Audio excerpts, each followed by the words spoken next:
The Interview with the Devil. I have uncovered the secret code by which I can pick up your thoughts. I have come to ask you some very plain questions. I demand that you give me direct and truthful answers. Are you ready for the interview, Mr. Devil? Yes, I am. But you must address me with more respect. During this interview, you will address me as Your Majesty. By what right do you demand such royal respect? You should know I control 98% of the people of your world. Do you not think that entitles me to rate as royalty? Have you proof of your claim? Yes, plenty of it. Of what does your proof consist? Of many things. If you want answers, you will address me as Your Majesty. Some things you will understand, some you will not. In order that you may get my viewpoint, I shall describe myself and correct the false notions people have of me and my place of abode. That is a fine idea, Your Majesty. Start by telling me where you live, then describe your physical appearance. My physical appearance? Why, my dear Mr. Earthbound, I have no physical body. I would be handicapped by such an encumbrance as those in which you earthbound creatures live. I consist of negative energy, and I live in the minds of people who fear me. I also occupy 1/2 of every atom of physical matter and every unit of mental and physical energy. Perhaps you will better understand my nature if I tell you I am the negative portion of the atom. Oh, I see what you are preparing to claim. You are laying the foundation to say that if it were not for you, there would be no world, no stars, no electrons, no atoms, no human beings, nothing. Is that correct? True. Absolutely true. Well, if you only occupy 1/2 of energy and matter, who occupies the other half? The other half is occupied by my opposition. Opposition? What do you mean? The opposition is what you earthbound call God. So you have the universe divided up with God. Is that your claim? Not my claim, but the actual fact. Before this interview is finished, you will understand why my claim is true. You will also understand why it has to be true, or there could be no world such as yours, no earthbound creatures such as you. I am no beast with a forked tongue and a spiked tail. But you do control the minds of 98 out of every 100 people. You said so yourself.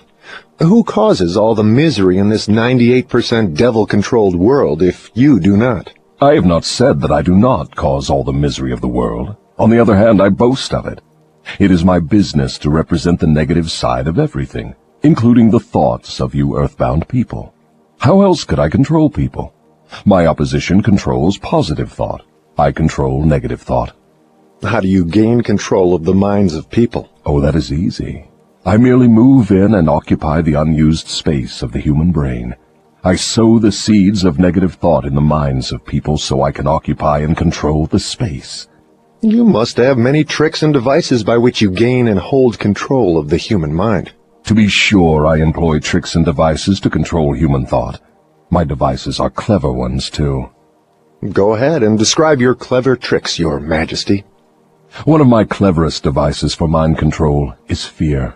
I plant the seed of fear in the minds of people, and as these seeds germinate and grow, through use, I control the space they occupy. The 6 most effective fears are the fear of poverty, criticism, ill health, loss of love, old age, and death. Which of these 6 fears serves you most often, Your Majesty? The first and the last, poverty and death. At one time or another during life, I tighten my grip on all people through one or both of these. I plant these fears in the minds of people so deftly that they believe them to be their own creation.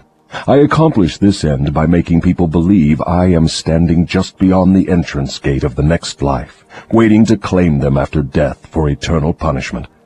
Of course, I cannot punish anyone, except in that person's own mind, through some form of fear.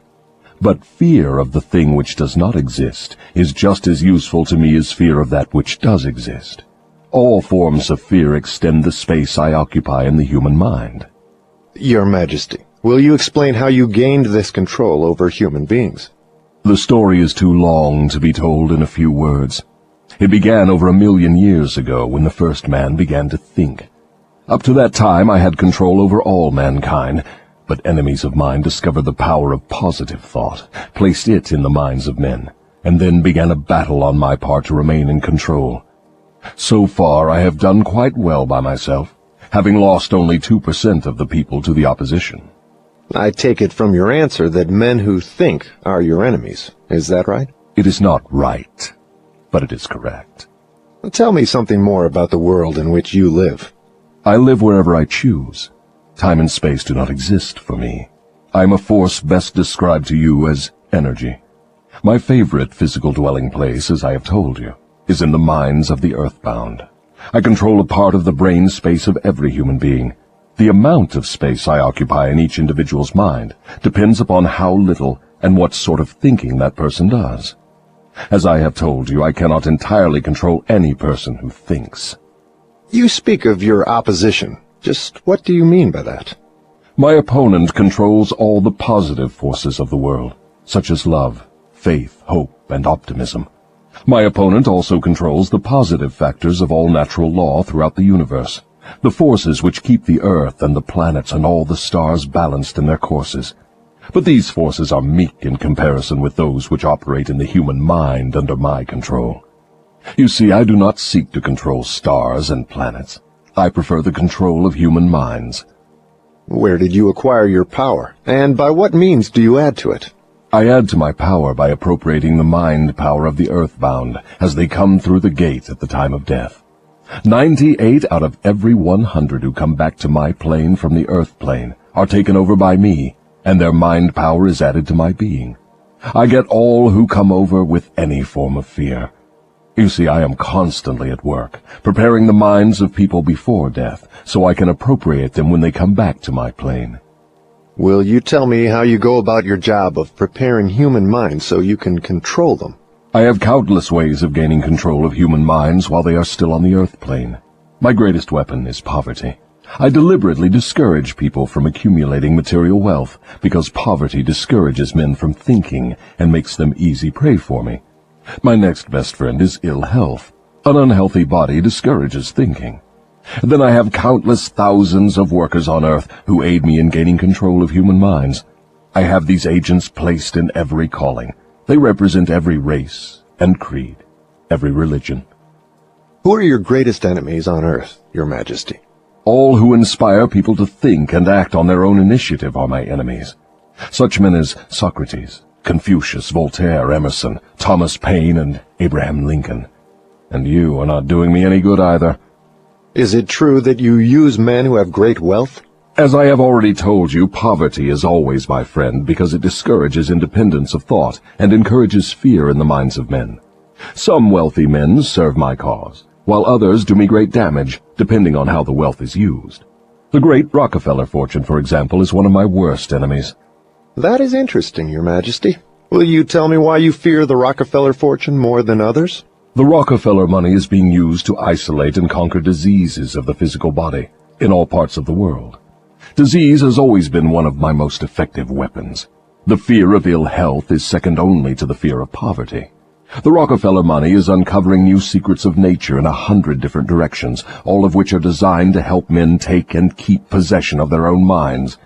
It is encouraging new and better methods of feeding, clothing, and housing people. It is wiping out the slums in the large cities, the places where my favorite allies are found. It is financing campaigns for better government and helping to wipe out dishonesty in politics. It is helping to set higher standards in business practice and encouraging businessmen to conduct business by the golden rule, and that is not doing my cause any good. What about these boys and girls who are said to be on the road to hell? Are you in control of them? Well, I can answer that question only with yes and no. I have corrupted the minds of the young by teaching them to drink and smoke, but they have me baffled through their tendency to think for themselves.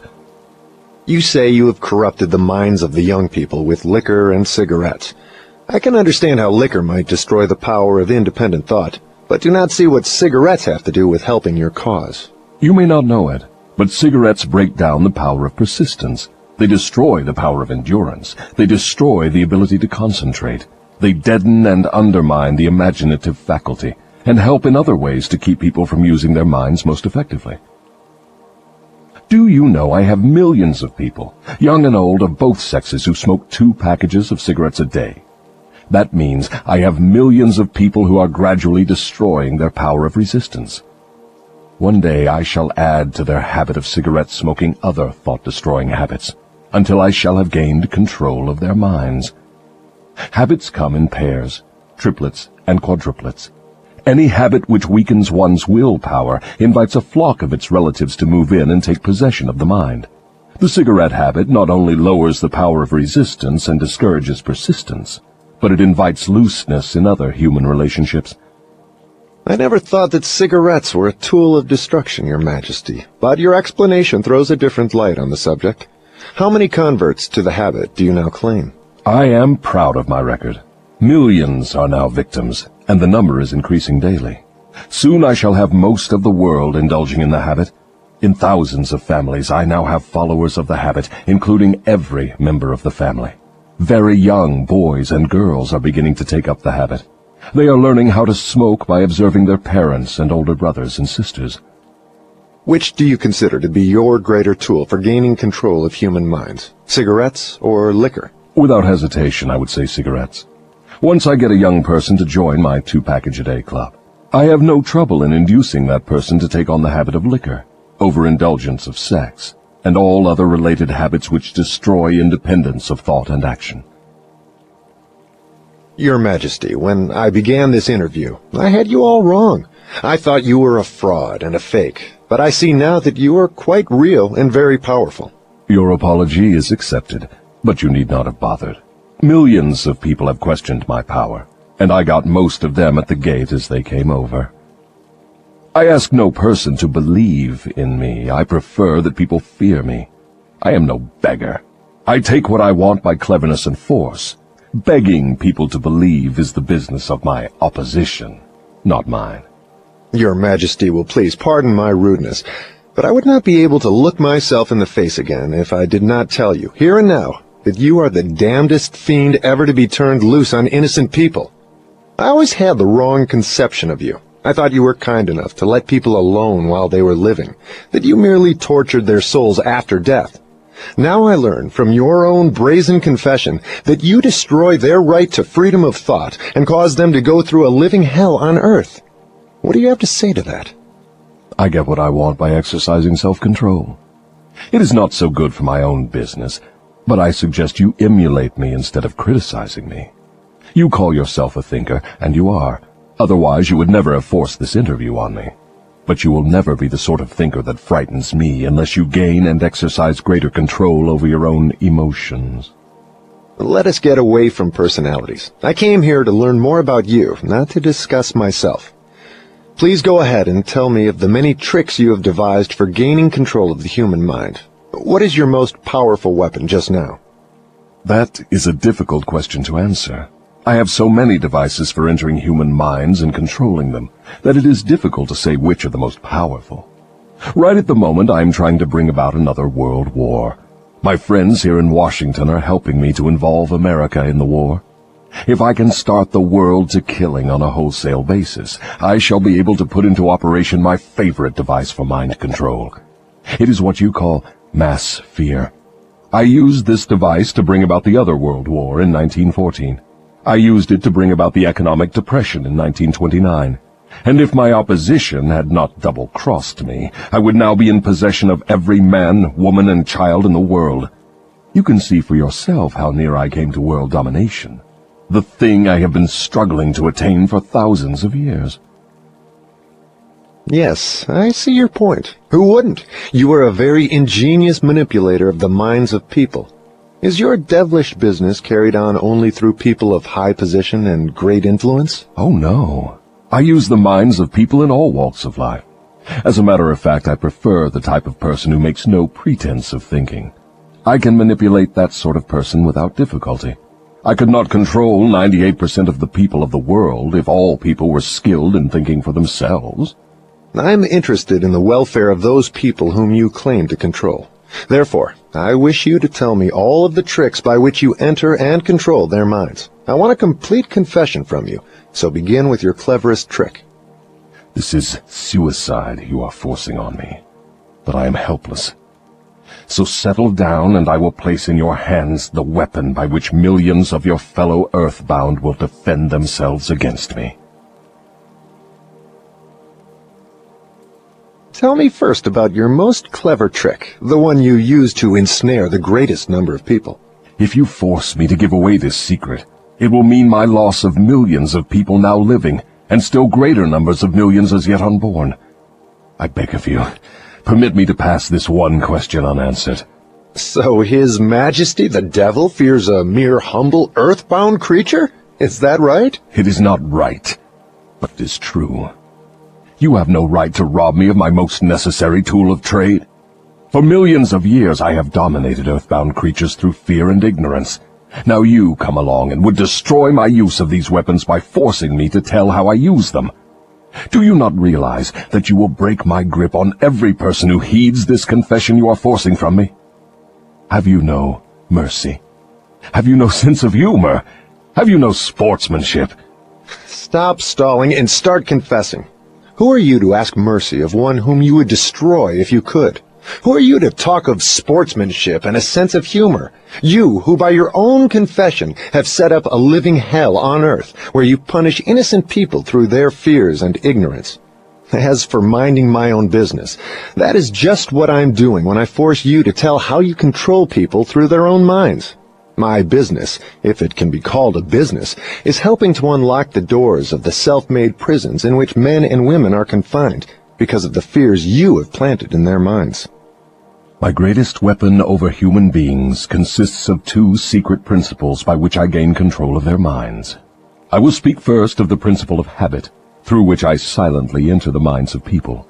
By operating through this principle, I establish, I wish I could avoid using this word, the habit of drifting. When a person begins to drift on any subject, he is headed straight toward the gates of what you earthbound call hell. Describe all the ways in which you induce people to drift. Define the word and tell us exactly what you mean by it. I can best define the word drift by saying that people who think for themselves never drift, while those who do little or no thinking for themselves are drifters. A drifter is one who permits himself to be influenced and controlled by circumstances outside of his own mind. He would rather let me occupy his mind and do his thinking than go to the trouble of thinking for himself. A drifter is one who accepts whatever life throws in his way without making a protest or putting up a fight. He doesn't know what he wants from life and spends all of his time getting just that. A drifter has lots of opinions, but they are not his own. Most of them are supplied by me.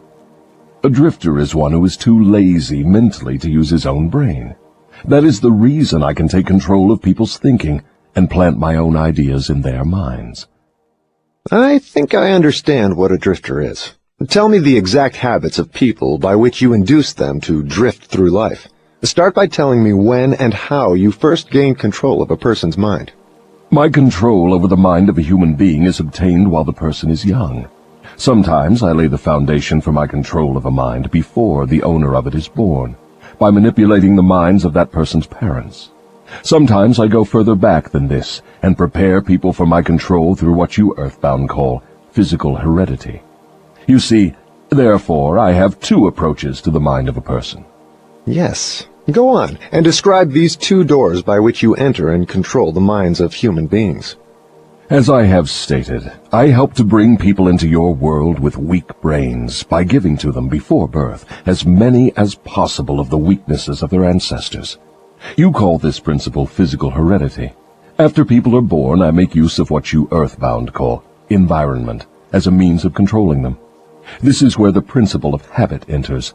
The mind is nothing more than the sum total of one's habits. One by one, I enter the mind and establish habits, which lead finally to my absolute domination of the mind.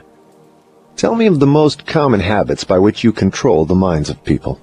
That is one of my cleverest tricks. I enter the minds of people through thoughts which they believe to be their own. Those most useful to me are fear, superstition, avarice, greed, lust, revenge, anger, vanity, and plain laziness. Through one or more of these, I can enter any mind at any age. But I get my best results when I take charge of a mind while it is young, before its owner has learned how to close any of these 9 doors.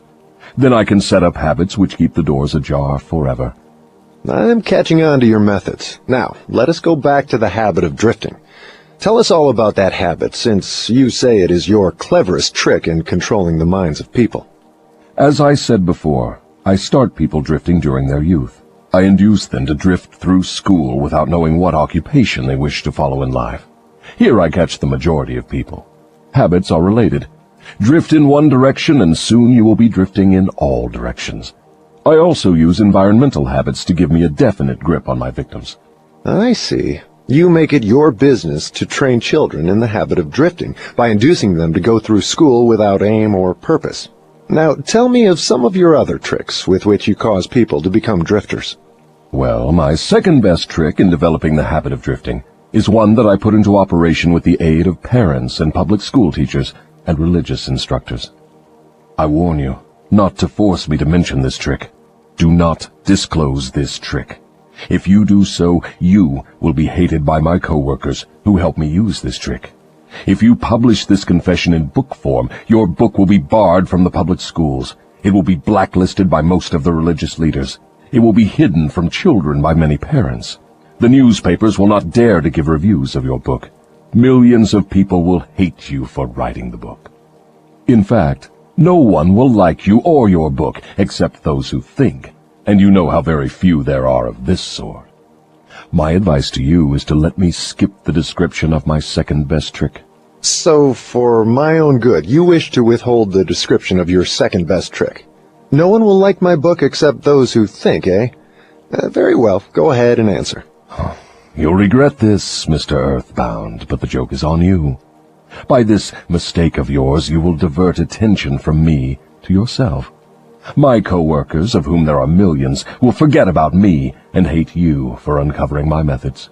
Never mind about me. Tell me all about this second best trick of yours with which you induce people to drift with you to hell. My second best trick is not second at all. It is first. It is first because without it, I never could gain control of the minds of the youths. Parents, school teachers, religious instructors, and many other adults unknowingly serve my purpose by helping me to destroy in children the habit of thinking for themselves. They go about their work in various ways, never suspecting what they are doing to the minds of children or the real cause of the children's mistakes. I can hardly believe you, Your Majesty. I've always believed that children's best friends were those closest to them, their parents, their school teachers, and their religious instructors. Where would children go for dependable guidance if not to those who have charge of them? That is where my cleverness comes in. There is the exact explanation of how I control 98% of the people of the world. I take possession of people during their youth, before they come into possession of their own minds, by using those who are in charge of them.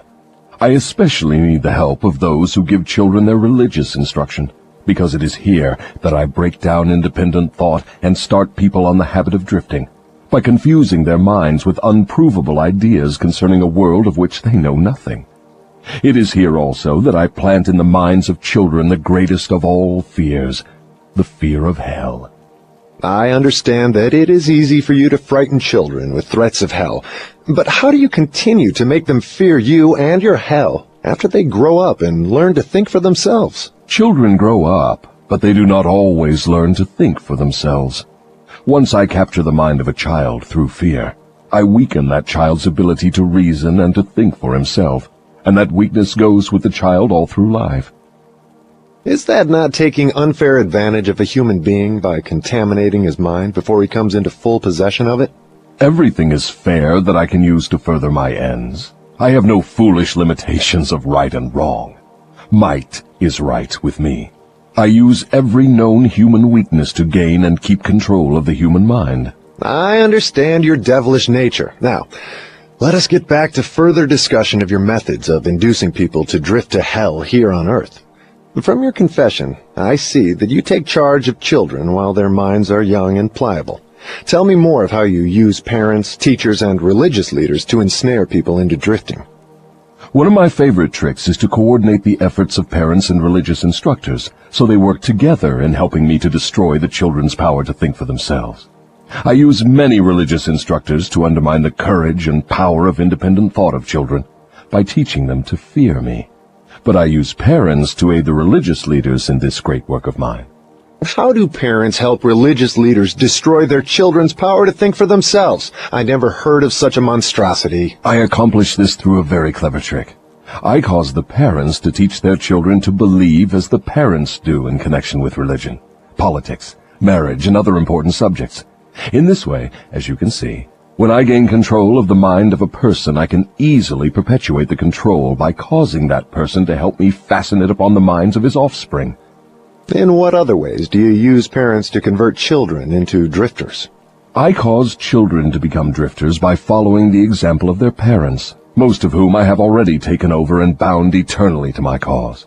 In some parts of the world, I gain mastery over children's minds and subdue their willpower in exactly the same way that men break and subdue animals of lower intelligence.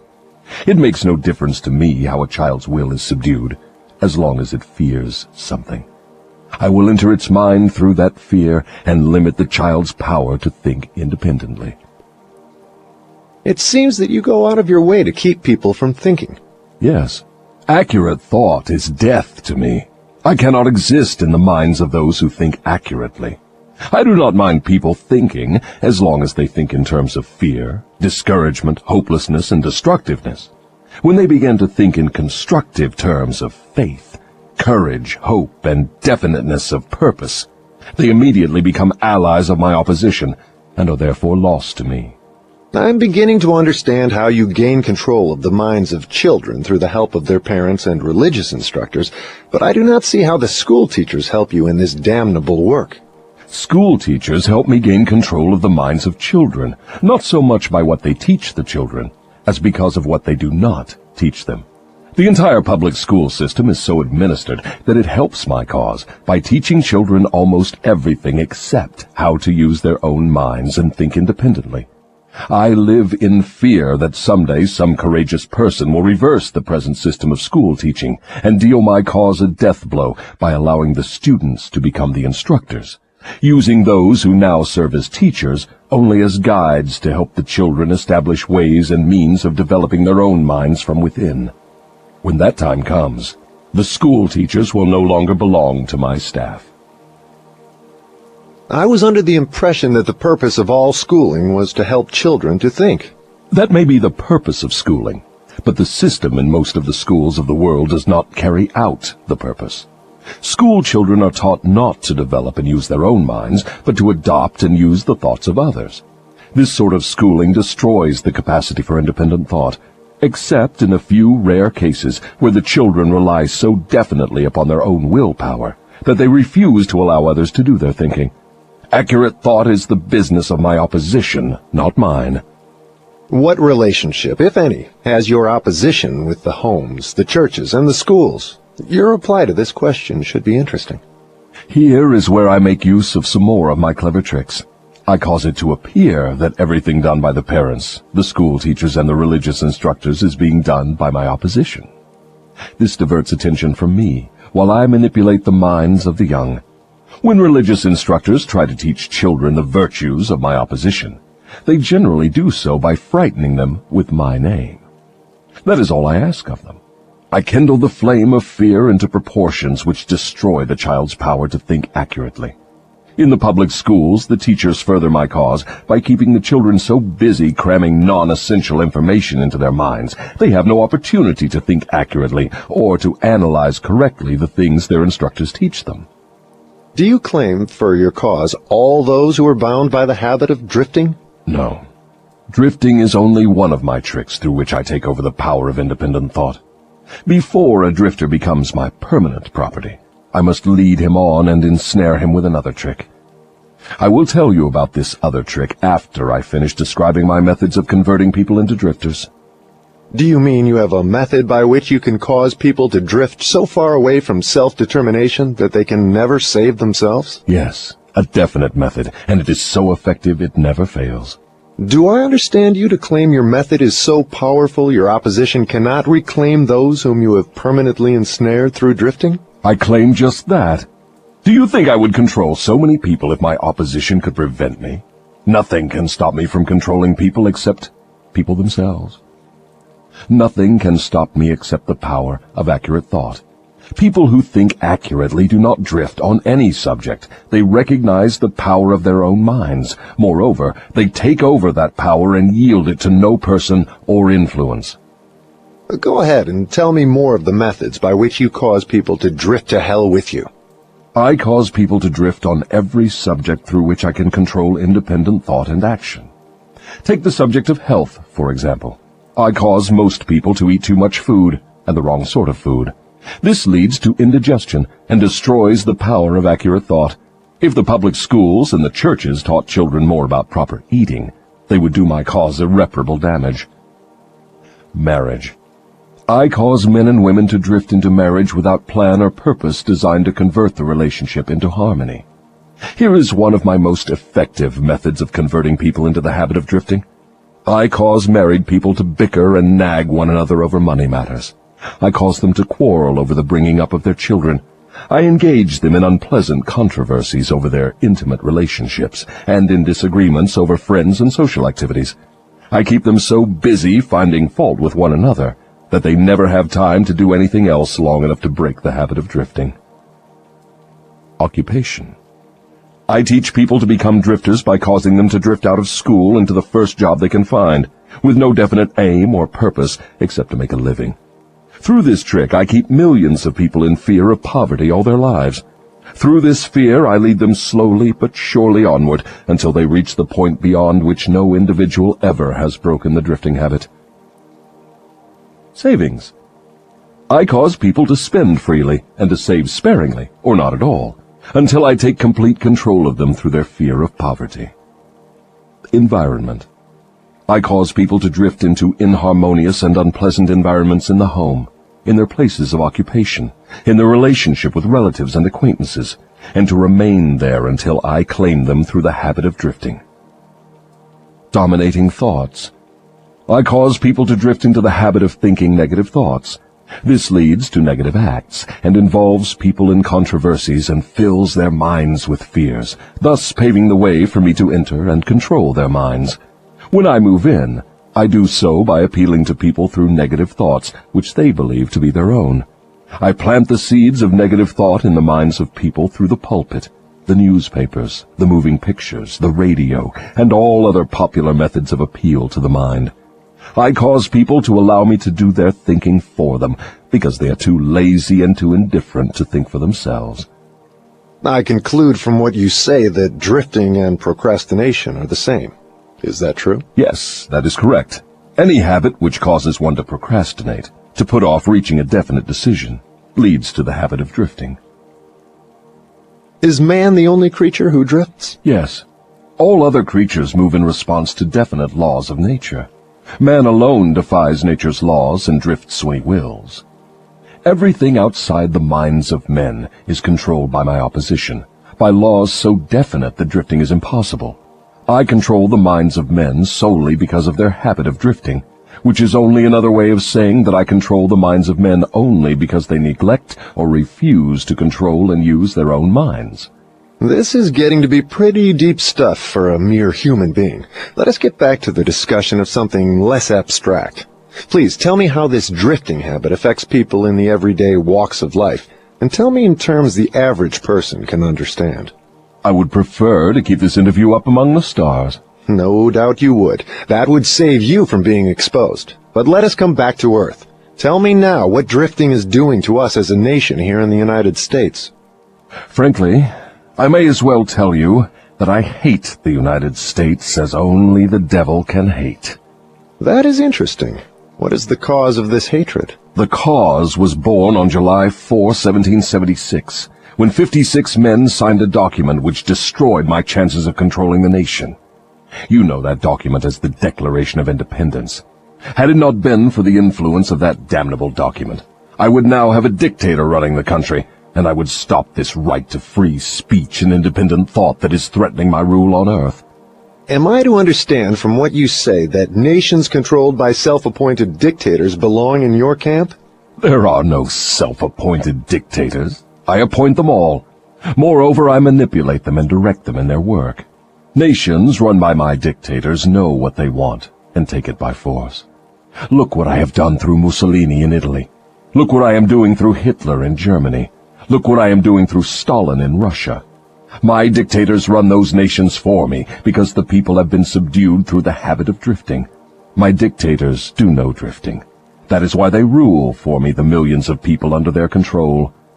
What would happen if Mussolini, Stalin, and Hitler turned traitors and disavowed you and your rule? That will not happen because I have them too well bribed.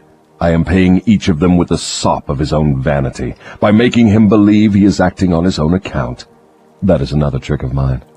Let us come back to the United States and learn something of what you are doing to convert people into the habit of drifting. Right now I am paving the way for a dictatorship by sowing the seeds of fear and uncertainty in the minds of the people. Through whom are you carrying on your work? Mainly through the president. I am destroying his influence with the people by causing him to drift on the question of a working agreement between employers and their employees. If I can induce him to drift for another year, he will be so thoroughly discredited I can hand over the country to a dictator. If the president continues to drift, I will paralyze personal freedom in the United States, just as I destroyed it in Spain, Italy, Germany, and England. What you say leads me to the conclusion that drifting is a weakness which inevitably ends in failure, whether among individuals or nations. Is that your claim? Drifting is the most common cause of failure in every walk of life. I can control anyone whom I can induce to form the habit of drifting on any subject. The reason for this is twofold. First, the drifter is just so much putty in my hands, to be molded into whatever pattern I choose, because drifting destroys the power of individual initiative. Second, the drifter cannot get help from my opposition, because the opposition is not attracted to anything so soft and useless. Is that why a few people are wealthy, while the majority of people are poor? That is exactly the reason. Poverty, like physical illness, is a contagious disease. You find it always among the drifters, never among those who know what they want and are determined to get just that. It may mean something to you when I call your attention to the fact that the non-drifters, whom I do not control, and those who possess most of the wealth of the world, happen to be the same people. I have always understood that money was the root of all evil, that the poor and the meek would inherit heaven, while the wealthy would pass into your hands. What have you to say of that claim?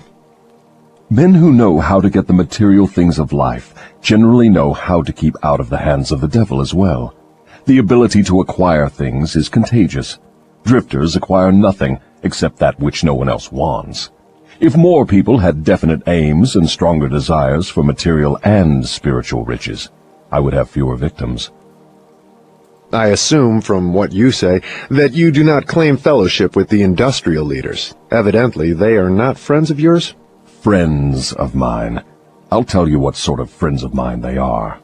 They have belted the entire country with good roads, thus bringing into close communion the people of both city and country.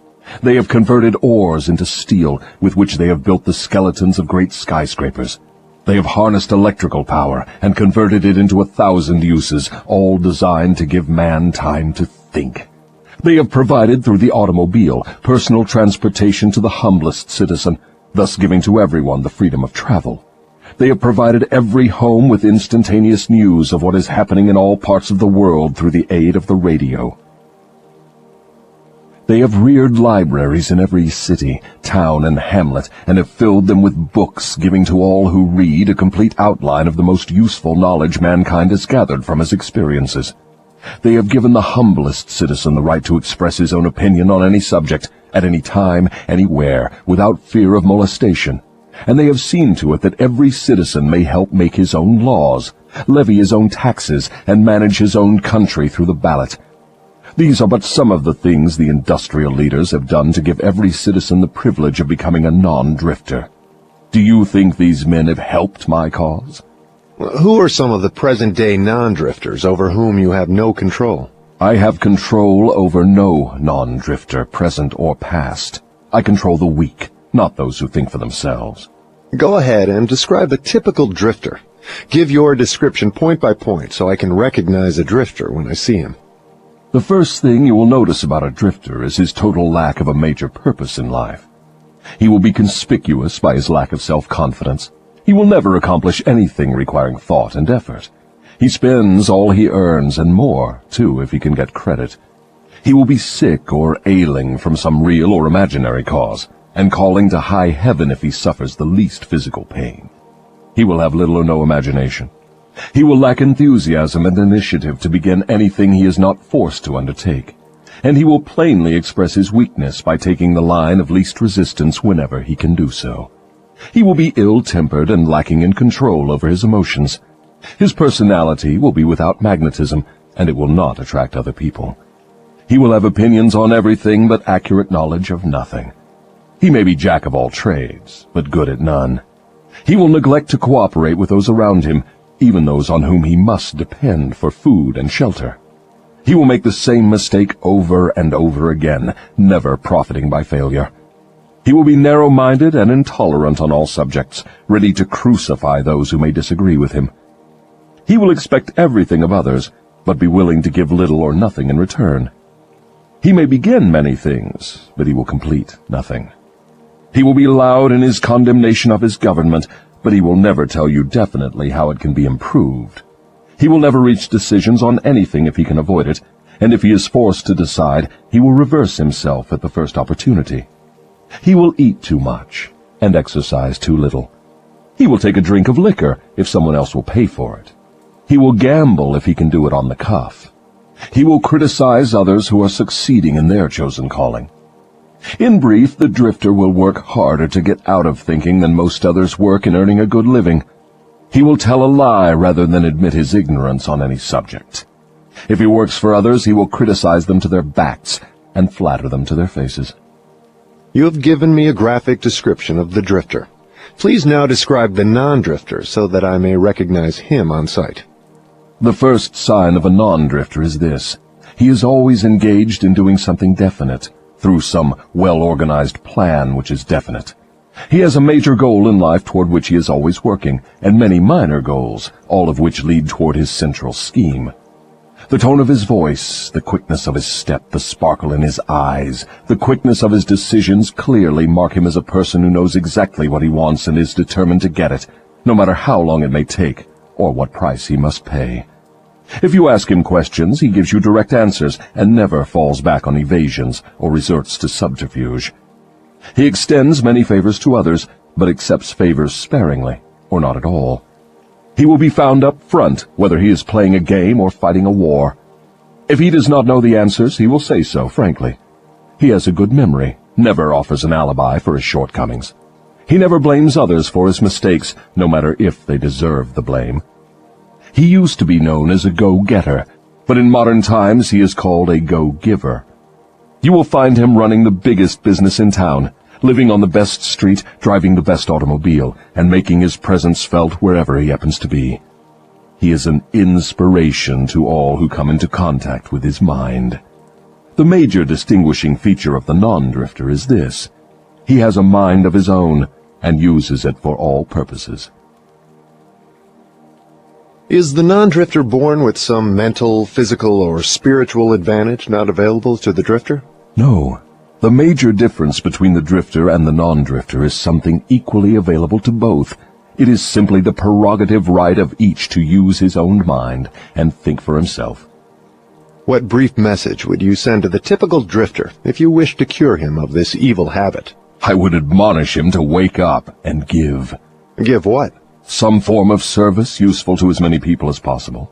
So the non-drifter is supposed to give, is he? Yes, if he expects to get, and he must give before he gets. Some people doubt that you exist. I wouldn't worry about that if I were you. Those who are ready to be converted from the habit of drifting will recognize the authenticity of this interview by its soundness of counsel. The others are not worth the trouble it would take to convert them. Why do you not try to stop me from publishing this confession I'm wringing from you? Because that would be the surest of all ways to guarantee you will publish it. I have a better plan than trying to suppress publication of my confession. I will urge you to go ahead with the publication, then sit back and watch you suffer when some of my faithful drifters begin to make things hot for you. I will not need to deny your story. My followers will do that for me. See if they don't. If this confession of yours stopped right here, your statement would be sound, but fortunately for millions of your victims who will gain their release because of your confession, this interview will continue until you have supplied me with the weapon by which you will eventually be restrained from domination of people through their fears and superstitions. Remember, Your Majesty, your confession has just begun. After I wring from you a description of the methods by which you control people, I will force you also to give the formula by which your control can be broken at will. It is true I shall not remain here long enough to defeat you, but the published word I leave behind me will be deathless, because it will consist of truth. You fear the opposition of no individual, because you know it will be short, but you do fear truth. You fear truth and nothing else, for the reason it is slowly but definitely giving human beings freedom from all manner of fear. Without the weapon of fear, you would be helpless and entirely unable to control any human being. Is that true or false? I have no alternative but to admit that what you say is true. Now that we understand each other, let us go ahead with your confession. But before we continue, I may as well take time out to do a little boasting on my own account, now that you have had your fling at it. I will confine myself to one question, the answer to which will give me all the satisfaction I want. Is it not true that you control only the minds of those who have allowed the drifting habit to be fixed upon them? Yes, that is true. I have already admitted this truth in a dozen or more different ways. Why do you tantalize me by repeating the question? There is power in repetition. I'm forcing you to repeat the highlights of your confession in as many different ways as possible, so your victims may check this interview and determine its soundness by their own experiences with you. That is one of my little tricks. Do you approve of my method? You couldn't be setting a trap for me for the purpose of doing some more boasting, could you? I am asking the questions and you are doing the answering. Go ahead now and confess why you are powerless to stop me from forcing this confession from you. I want your confession for aid and comfort to victims of yours whom I intend to release from your control the moment they read your confession. I am powerless to influence or control you, because you have found the secret approach to my kingdom. You know that I exist only in the minds of people who have fears. You know that I control only the drifters who neglect to use their own minds. You know that my hell is here on earth, and not in the world that comes after death. And you know also that drifters supply all the fire I use in my hell. You know that I am a principle or form of energy which expresses the negative side of matter and energy, and that I am not a person with a forked tongue and a spiked tail. You have become my master because you have mastered all your fears. Lastly, you know that you can release all of my earthbound victims whom you contact, and this definite knowledge is the blow with which you will deal me the greatest damage. I cannot control you because you have discovered your own mind, and you have taken charge of it. There now, Mr. Earthbound, that confession should feed your vanity to the bursting point. That last dart was unnecessary. Knowledge of the sort I have used to master you does not contaminate itself with vulgar indulgence and vanity. Truth is the one and only thing in the world that can stand ridicule. Now let us continue with your confession. What is wrong with the principle of flattery? You use it, do you not? Do I use it? Man alive, flattery is one of my most useful weapons. With this deadly instrument I slay the big ones and the little ones. Your admission interests me. Go ahead now and tell me how you make use of flattery. I make use of it in so many ways it is difficult to know where to begin. I warn you, before I answer in detail, that publishing my answers will bring down an avalanche of ridicule on your head for bringing up the question. I'll take the responsibility. Proceed. Well, I may as well here admit that you have stumbled onto the major secret of how I convert people to the habit of drifting. That is a startling admission. Go ahead with your confession, and stick strictly to this subject of flattery. No more side remarks and no more facetiousness for the present. Tell me all about your use of flattery in gaining control over people. Flattery is a bait of incomparable value to all who wish to gain control over others. It has powerful pulling qualities because it operates through two of the most common human weaknesses, vanity and egotism. There is a certain amount of vanity and egotism in everyone. In some people, these qualities are so pronounced, they literally serve as a rope by which one may be bound. The best of all ropes is flattery. Flattery is the chief bait through which men seduce women. Sometimes, in fact, frequently, women use the same bait to gain control of men, especially men who cannot be mastered through sex appeal. I teach its use to both men and women. Flattery is the chief bait with which my agents weave their way into the confidence of people from whom they procure information needed to carry on warfare.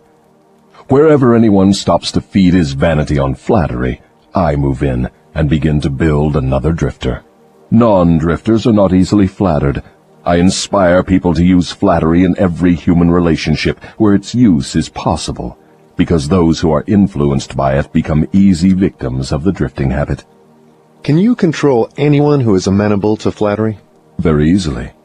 As I have already told you, flattery is of major importance in alluring people into the habit of drifting.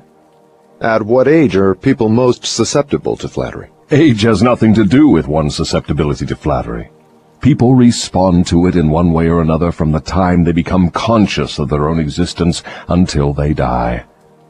Through what motive can women be most easily flattered? Their vanity. Tell a woman she is pretty or that she wears clothes well. What motive is most effective in harpooning men? Egotism, with a capital E. Tell a man he has a strong Herculean body or that he is a great business tycoon, and he will purr like a cat and smile like an opossum. After that, you know what happens. Are all men like that? Oh, no. 2 out of every 100 have their egotism so thoroughly under control that even an expert flatterer couldn't get under their skins with a double-edged butcher knife. How does a cunning woman apply her art of flattery in attracting men? Great heavens, man, do I have to draw a picture of her method for you? Have you no imagination? Oh, yes, I have imagination enough, Your Majesty. But I'm thinking of the poor dupes of the world who need to understand the exact technique with which they may be flattered into the habit of drifting. Go on and tell us how a woman can harpoon rich and presumably smart men. This is a devilish trick to play on women. But since you demand the information, I am helpless to withhold it. Women influence men through a technique consisting first of ability to inject soft, cooing baby tones into their voices, and second, by closing their eyes into a half-closed position which registers hypnotism in connection with the flattery of men. Is that all there is to the business of flattery? No, that is only the technique. Then comes the motive a woman uses as a lure. The type of woman you perhaps have in mind never sells a man herself or anything she can give him. Instead, she sells him his own egotism. Is that all that women use when they wish to flatter men? That is the most effective thing they use. It works when sex appeal fails. So, I am to believe that big, strong, smart men can be wound up and manipulated through flattery just as if they were so much putty? Is that possible? Is it possible? It is happening every minute of the day. Moreover, unless they are non-drifters, the bigger they come, the harder they fall when the expert flatterer moves in on them. And tell me of some of your other tricks with which you cause people to drift in life. One of my most effective devices is failure. The majority of people begin to drift as soon as they meet with opposition, and not 1 out of 10,000 will keep on trying after failing 2 or 3 times. So it is your business to induce people to fail whenever you can. Is that correct? You have it right. Failure breaks down one's morale, destroys self-confidence, subdues enthusiasm, dulls imagination, and drives away definiteness of purpose. Without these qualities, no one can permanently succeed in any undertaking. The world has produced thousands of inventors with ability superior to that of the late Thomas A. Edison. But these men have never been heard of, while the name of Edison will go marching on, because Edison converted failure into a stepping stone to achievement, while the others used it as an alibi for not producing results. Is the capacity to surmount failure without being discouraged one of Henry Ford's chief assets? Yes, and this same quality is the chief asset of every man who attains outstanding success in any calling. That statement covers lots of territory, Your Majesty. Do you not wish to modify it or tone it down a bit for the sake of accuracy? No modification is necessary, because the claim is none too broad. Search accurately into the lives of men and women who achieve enduring success, and you will find without exception that their success has been in exact proportion to the extent that they surmounted failure. The life of every successful person loudly acclaims that which every true philosopher knows. Every failure brings with it the seed of an equivalent success. But the seed will not germinate and grow under the influence of a drifter. It springs to life only when it is in the hands of one who recognizes that most failures are only temporary defeat, and who never, under any circumstances, accepts defeat as an excuse for drifting. If I understand you correctly, you claim there is virtue in failure. That does not seem reasonable. Why do you try to induce people to fail if there is virtue in failure? There is no inconsistency in my claims. The appearance of inconsistency is due to your lack of understanding. Failure is a virtue only when it does not lead one to quit trying and begin drifting. I induce as many people as I can to fail as often as possible, for the reason that not 1 out of 10,000 will keep on trying after failing 2 or 3 times. I am not concerned about the few who convert failures into stepping stones, because they belong to my opposition anyway. They are the non-drifters, and therefore they are beyond my reach. Your explanation clears up the matter. Now go ahead and tell me of some of your other tricks with which you allure people into drifting. One of my most effective tricks is known to you as propaganda. This is the instrument of greatest value to me in setting people to murdering one another under the guise of war. The cleverness of this trick consists mainly of the subtlety with which I use it. I mix propaganda with the news of the world. I have it taught in public and private schools. I see that it finds its way into the pulpit. I color moving pictures with it. I see that it enters every home where there is a radio. I inject it into billboard, newspaper, and radio advertising. I spread it in every place of business where people work. I use it to fill the divorce courts, and I make it serve to destroy business and industry. It is my chief instrument for starting runs on banks. My propagandists cover the world so thoroughly that I can start epidemics of disease, turn loose the dogs of war, or throw business into a panic at will. If you can do all that you claim with propaganda, it is little wonder that we have wars and business depressions. Give me a simple description of what you mean by the term propaganda. Just what is it, and how does it work? I wish to know particularly how you cause people to drift through the use of this devilish device. Propaganda is any device, plan, or method by which people can be influenced without knowing that they are being influenced, or the source of the influence. Propaganda is used in business for the purpose of discouraging competition. Employers use it to gain advantage over their employees. The employees retaliate by using it to gain advantage over their employers. In fact, it is used so universally and through such a smooth and beautiful streamlined technique that it looks harmless even when it is detected. I suppose some of your boys are now engaged in preparing the minds of the American people to drift into some form of dictatorship. Tell me how they work. Yes, millions of my boys are preparing Americans to become Hitlerized. My best boys are working through politics and labor organization. We intend to take over the country with ballots instead of bullets. Americans are so sensitive they would never stand the shock of seeing their form of government changed with the aid of machine guns and tank cars. So our propaganda boys are serving them a diet they will swallow by stirring up strife between employers and employees and turning the government against business and industry. When propaganda has done its work thoroughly, one of my boys will move in as dictator, and the 9 old men on your Supreme Court with their silly notions of the Constitution will move out. Everyone will be given a job or fed from the government treasury. When men's bellies are filled, they drift freely with one who does the filling. Hungry men get out from under control. I have often wondered who invented the clever trick which you call propaganda. From what you tell me of its source and nature, I understand why it is so deadly. Only one as clever as your Majesty could have invented such a device with which to dull the reason, dethrone the will, and lure men into drifting.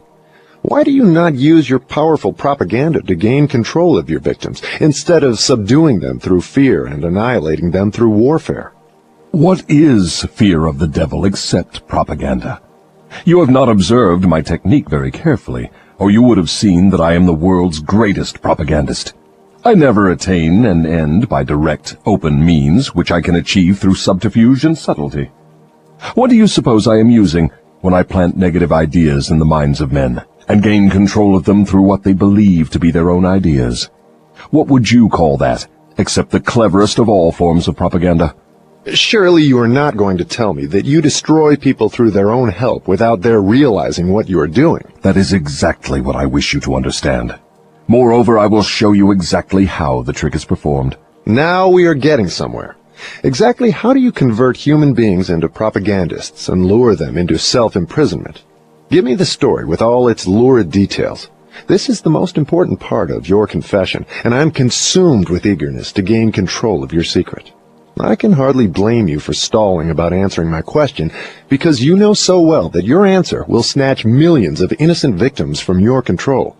You also know that your answer will protect other countless millions of yet unborn people from being victimized by you. It is little wonder you are hedging about answering. Your deductions are correct. This part of my confession will do me more damage than all the remainder of it. Stating your headache in a better way, this part of your confession will save more millions of people from your control than all the remainder of it. All I can say is that you have me in a hell of a situation. Now you shall know how the millions of your victims feel. Let's have it. I make my first entry into an individual's mind by bribing him. What do you use as a bribe? I use many things, all of them pleasant things the individual covets. I use the same sort of bribes that individuals use when they bribe one another. That is, I use for bribes the things people most want. My best bribes are these: love, the thirst for sex expression, covetousness for money, the obsessive desire to gain something for nothing, gambling, vanity in women, egotism in men, desire to be the master of others, desire for intoxicants and narcotics, desire for self-expression through words and deeds, desire to imitate others, desire for the perpetuation of life after death, desire to be a hero or heroine, desire for physical food. That is an imposing list of bribes, Your Majesty. Do you use others? Yes, plenty of them, but these are my favorites. Through some combination of them, I can enter the mind of any human being at will at any age from birth until death. You mean that these bribes are the keys with which you can silently unlock the door to any mind you choose? That is exactly what I mean, and I can do it too. What happens when you enter the mind of a person who is not yet in the habit of drifting, but belongs in the 98% class as a potential drifter? I go to work immediately to occupy as much of that person's mind as I can master. If the individual's greatest weakness is the desire for money, I begin to dangle coins before him, figuratively speaking. I intensify his desire and induce him to go after money. Then when he gets near it, I snatch it away from him. This is an old trick of mine.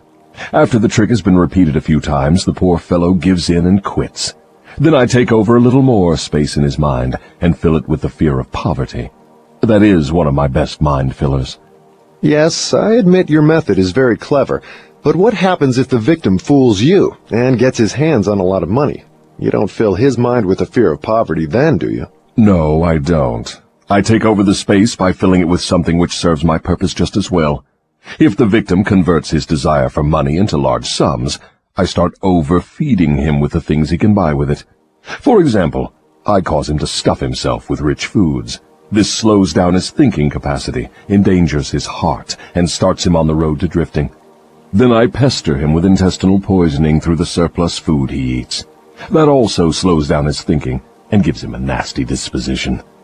What if the victim is not a glutton? What other follies can you induce him to pick up that lead to drifting? If the victim is a male, I can usually snare him through his sex appetite. Overindulgence in sex starts more men to drifting toward failure than all other causes combined. So food and sex are two of your surefire baits. Is that correct? Yes. With these two lures, I can take over a majority of my victims.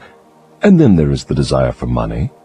I'm beginning to think that wealth is more dangerous than poverty, if your story is to be believed. That altogether depends on who has the wealth and how it was acquired.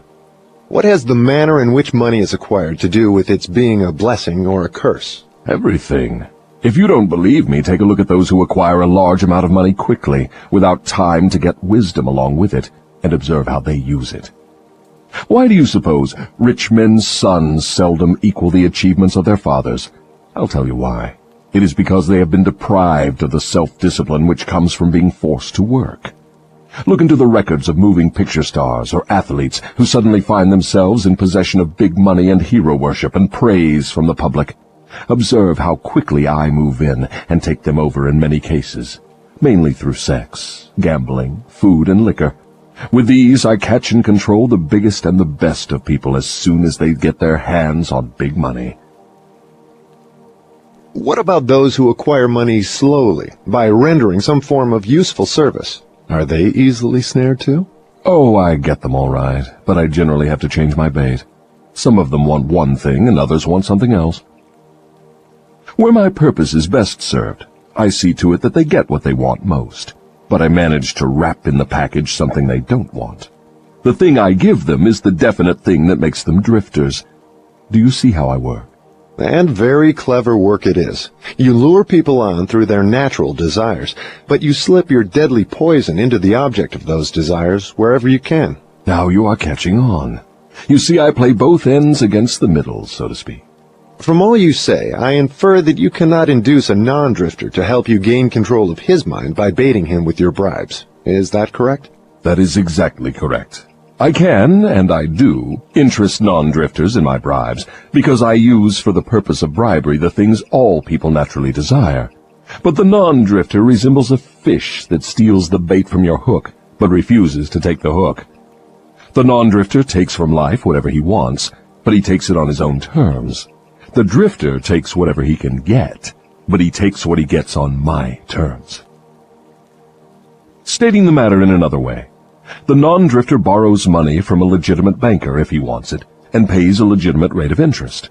The drifter goes to the pawn shop, hawks his watch, and pays a suicidal rate of interest for his loan.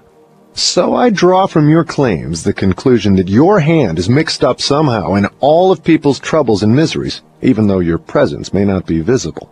My unwilling workers are often my best workers. You see, my unwilling workers are those whom I cannot control with some combination of bribes, people whom I have to master by fear or through some form of misfortune. They do not wish to serve me, but they cannot avoid it because they are eternally bound to me by the habit of drifting. Now I am beginning to better understand your technique. You bribe your victims through their natural desires and lead them astray while you induce them to become drifters if they respond to your lure. If they refuse to respond, you plant the seed of fear in their minds or trap them through some form of misfortune and hogtie them while they are down. Is that your method? That is exactly the way I work. Clever, don't you think? Which do you prefer to serve as your propagandists, the young or the old? The young, of course. They can be influenced by most bribes more easily than people of mature judgment. Moreover, they have longer to remain in my service. Your Majesty has given me a clear description of drifting. Tell me what must be done to ensure against the habit of drifting. I want a complete formula that anyone can use. Protection against drifting lies within easy reach of every human being who has a normal body and a sound mind. The self-defense can be applied through these simple methods. 1. Do your own thinking on all occasions. The fact that human beings are given complete control over nothing save the power to think their own thoughts is laden with significance. 2. Decide definitely what you want from life, then create a plan for attaining it, and be willing to sacrifice everything else if necessary, rather than accept permanent defeat. 3. Analyze temporary defeat, no matter of what nature or cause, and extract from it the seed of an equivalent advantage. 4. Be willing to render useful service equivalent to the value of all material things you demand of life, and render the service first. 5. Recognize that your brain is a receiving set that can be attuned to receive communications from the universal storehouse of infinite intelligence to help you transmute your desires into their physical equivalent. 6. Recognize that your greatest asset is time, the only thing except the power of thought which you own outright, and the one thing which can be shaped into whatever material things you want. Budget your time so none of it is wasted. 7. Recognize the truth that fear generally is a filler with which the devil occupies the unused portion of your mind, that it is only a state of mind which you can control by filling the space it occupies with faith in your ability to make life provide you with whatever you demand of it. 8. When you pray, do not beg. Demand what you want, and insist upon getting exactly that, with no substitutes. 9.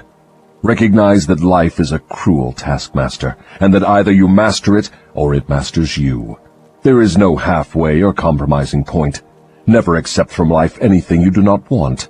If that which you do not want is temporarily forced upon you, you can refuse in your own mind to accept it, and it will make way for the thing you do want. 10. Lastly, remember that your dominating thoughts attract, through a definite law of nature, by the shortest and most convenient route, their physical counterpart. Be careful what thoughts you dwell upon. That list looks imposing. Give me a simple formula, combining all the 10 points. If you had to combine all 10 in one, what would it be? Be definite in everything you do and never leave unfinished thoughts in the mind. Form the habit of reaching definite decisions on all subjects. Can the habit of drifting be broken, or does it become permanent once it has been formed? The habit can be broken if the victim has enough willpower, providing it is done in time. There is a point beyond which the habit can never be broken. Beyond that point, the victim is mine. He resembles a fly that has been caught in a spider's web. He may struggle, but he cannot get out. Each move he makes entangles him more securely. The web in which I entangle my victims permanently is a law of nature not yet isolated by or understood by men of science. What is this mysterious law through which you take permanent control of people's bodies, even before you take over their souls? The whole world will want to know more about this law and how it operates. It will be hard to describe the law so you will understand it, but you may call it hypnotic rhythm. It is the same law through which people can be hypnotized. So you have the power to use the laws of nature as a web in which you bind your victims in eternal control. Is that your claim? That is not only my claim, it is the truth. I take over their minds and bodies even before they die whenever I can lure them or frighten them into hypnotic rhythm. What is hypnotic rhythm? How do you use it to gain permanent mastery over human beings? I will have to go back into time and space and give you a brief elementary description of how nature uses hypnotic rhythm. Otherwise, you will not be able to understand my description of how I use this universal law to control human beings. Go ahead, but keep your story confined to simple illustrations which come within the range of my own experience and knowledge of natural laws. Very well. I shall do my best. You, of course, know that nature maintains a perfect balance between all the elements and all the energy in the universe. You can see that the stars and the planets move with perfect precision, each one keeping its own place in time and space. You can see that the seasons of the year come and go with perfect regularity. You can see that an oak tree grows from an acorn, and a pine grows from the seed of its ancestor. An acorn never produces a pine, and a pine seed never produces an oak. These are simple things which anyone can understand. What one cannot see is the universal law through which nature maintains perfect balance throughout the myriad of universes. You, earthbound, caught a fragmentary glimpse of this great universal law when Newton discovered that it holds your earth in its position and causes all material objects to be attracted toward the center of the earth. He called the law gravitation. But he did not go far enough in his study of the law. If he had, he would have discovered that the same law which holds your earth in position and helps nature maintain a perfect balance over the 4 dimensions, in which all matter and energy are contained, is the web in which I entangle and control the minds of human beings. Tell me more of this astounding law of hypnotic rhythm. As I have already stated, there is a universal form of energy with which nature keeps a perfect balance between all matter and energy. She makes specialized use of this universal building material by breaking it up into different wavelengths. The breaking up process is carried on through habit. You will better understand what I am trying to convey if I compare it with the method by which one learns to play music. At first, the notes are memorized in the mind. Then they are related to one another through melody and rhythm. By repetition, the melody and rhythm become fixed in the mind. Observe how relentlessly the musician must repeat a tune before he masters it. Through repetition, the musical notes blend, and then you have music. Any impulse of thought that the mind repeats over and over through habit forms an organized rhythm. Undesirable habits can be broken. They must be broken before they assume the proportions of rhythm. Are you following me? Yes. Well, to continue, rhythm is the last stage of habit. Any thought or physical movement which is repeated over and over through the principle of habit finally reaches the proportion of rhythm. Then the habit cannot be broken, because nature takes it over and makes it permanent. It is something like a whirlpool in water. An object may keep floating indefinitely unless it is caught in a whirlpool. Then it is carried round and round, but it cannot escape. The energy with which people think may be compared with water in a river. So this is the way in which you take control of the minds of people, is it? Yes. All I have to do to gain control over any mind is to induce its owner to drift. Am I to understand that the habit of drifting is the major danger through which people lose their prerogative or privilege of thinking their own thoughts and shaping their own earthly destinations? That and much more. Drifting is also the habit through which I take over their souls after they give up their physical bodies. Then the only way a human being can be saved from eternal annihilation is by maintaining control over his own mind while he is on this earth. Is that true? You have stated the truth perfectly. Those who control and use their minds escape my web. I get all the others as naturally as the sun sets in the west. Is that all there is to the business of being saved from eternal annihilation? Doesn't what you call your opposition have anything to do with saving people? I can see that you do think very deeply.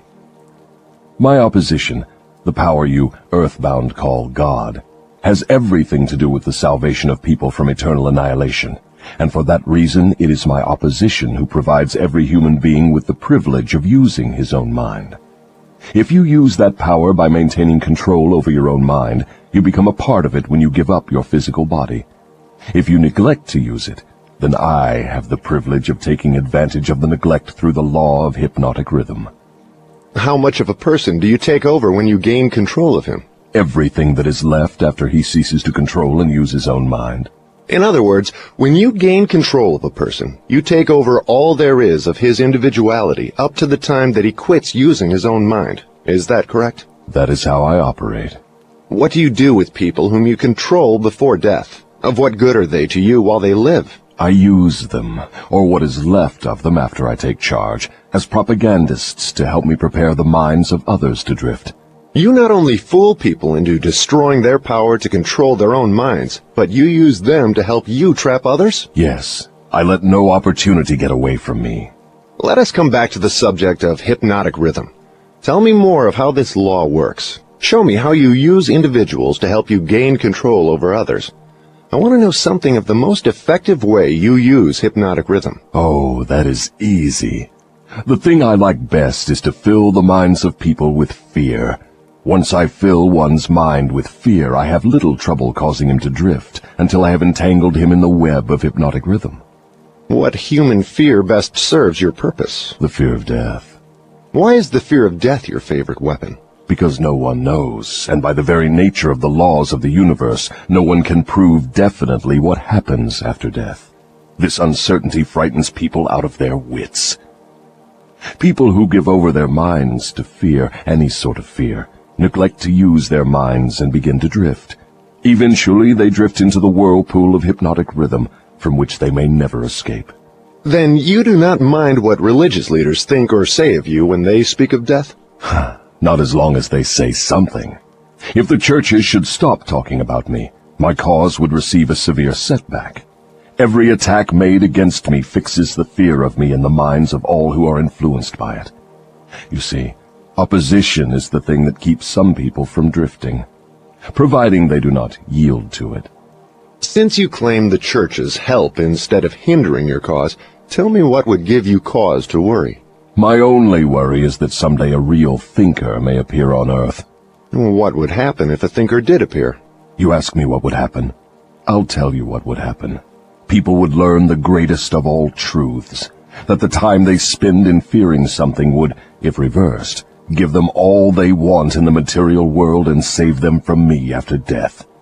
Isn't that worth thinking about? What is keeping such a thinker from appearing in the world? Fear of criticism. It may interest you to know that the fear of criticism is the only effective weapon I have with which to whip you. If you were not afraid to publish this confession after you wring it from me, I would lose my earthly kingdom.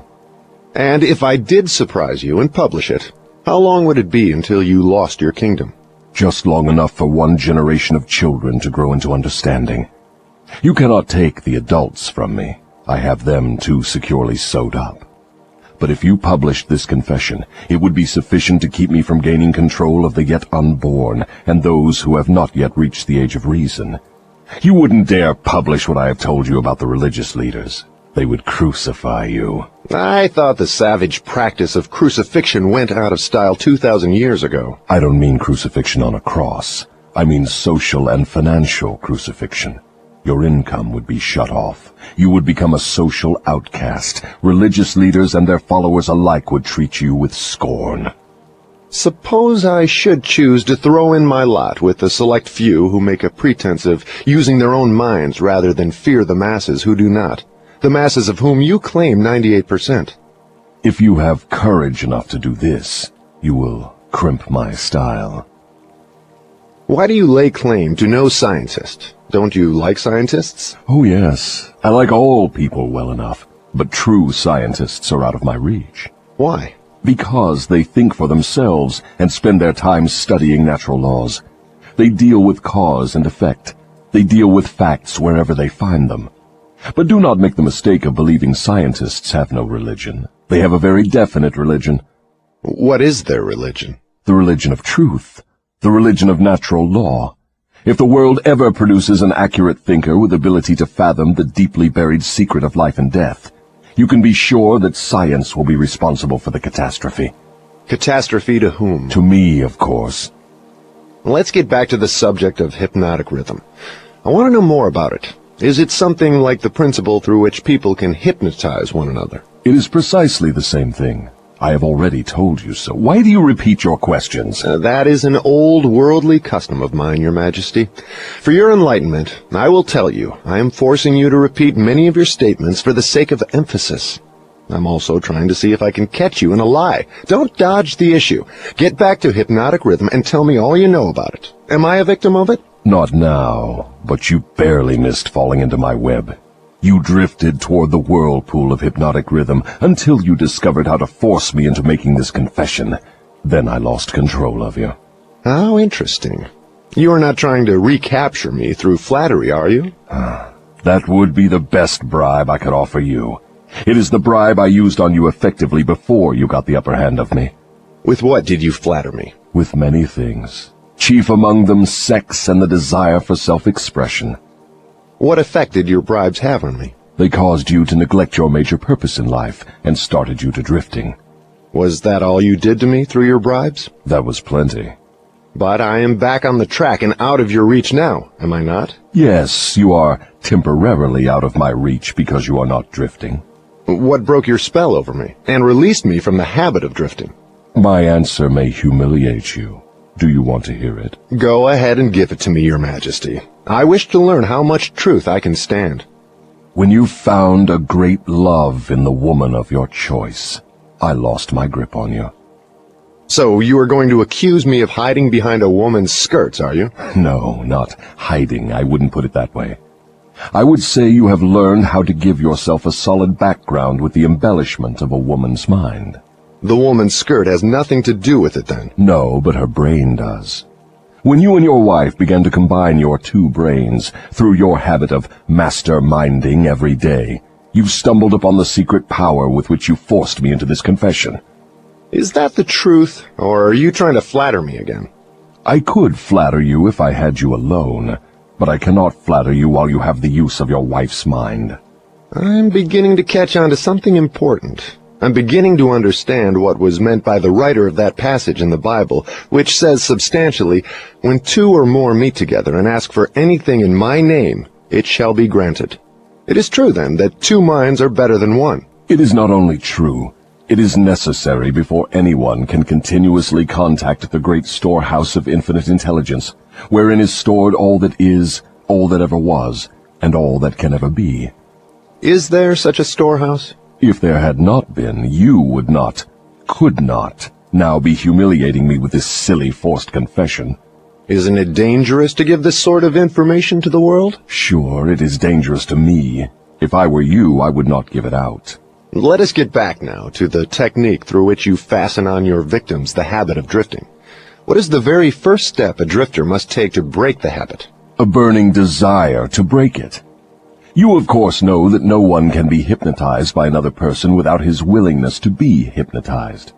Neither can nature place one under the spell of hypnotic rhythm without his willingness to be hypnotized. The willingness may assume the form of indifference toward life generally, lack of ambition, fear, lack of definiteness of purpose, and many other forms. Nature does not need one's consent in order to place him under the spell of hypnotic rhythm. It needs only to find him off guard, through any form of neglect to use his own mind. Remember this. Whatever you have, you use it or you lose it. All successful attempts to break the habit of drifting must be done before nature makes the habit permanent through hypnotic rhythm. As I understand you, hypnotic rhythm is a natural law through which nature fixes the vibration of all environments. Is that true? Yes. Nature uses hypnotic rhythm to make one's dominating thoughts and one's thought habits permanent. That is why poverty is a disease. Nature makes it so by fixing permanently the thought habits of all who accept poverty as an unavoidable circumstance. Through this same law of hypnotic rhythm, nature will also fix permanently positive thoughts of opulence and prosperity. Perhaps you will better understand the working principle of hypnotic rhythm if I tell you its nature is to fix permanently all habits, whether they are mental or physical. If your mind fears poverty, your mind will attract poverty. If your mind demands opulence and expects it, your mind will attract the physical and financial equivalents of opulence. This is in accordance with an immutable law of nature. Did the writer of that sentence in the Bible, "Whatsoever a man soweth, that shall he also reap," have in mind this law of nature? He could have nothing else in mind. The statement is true. You can see evidence of its truth in all human relationships. And that is why the man who forms the habit of drifting through life must accept whatever life hands him. Is that correct? That is absolutely correct. Life pays the drifter its own price on its own terms. The non-drifter makes life pay on his own terms.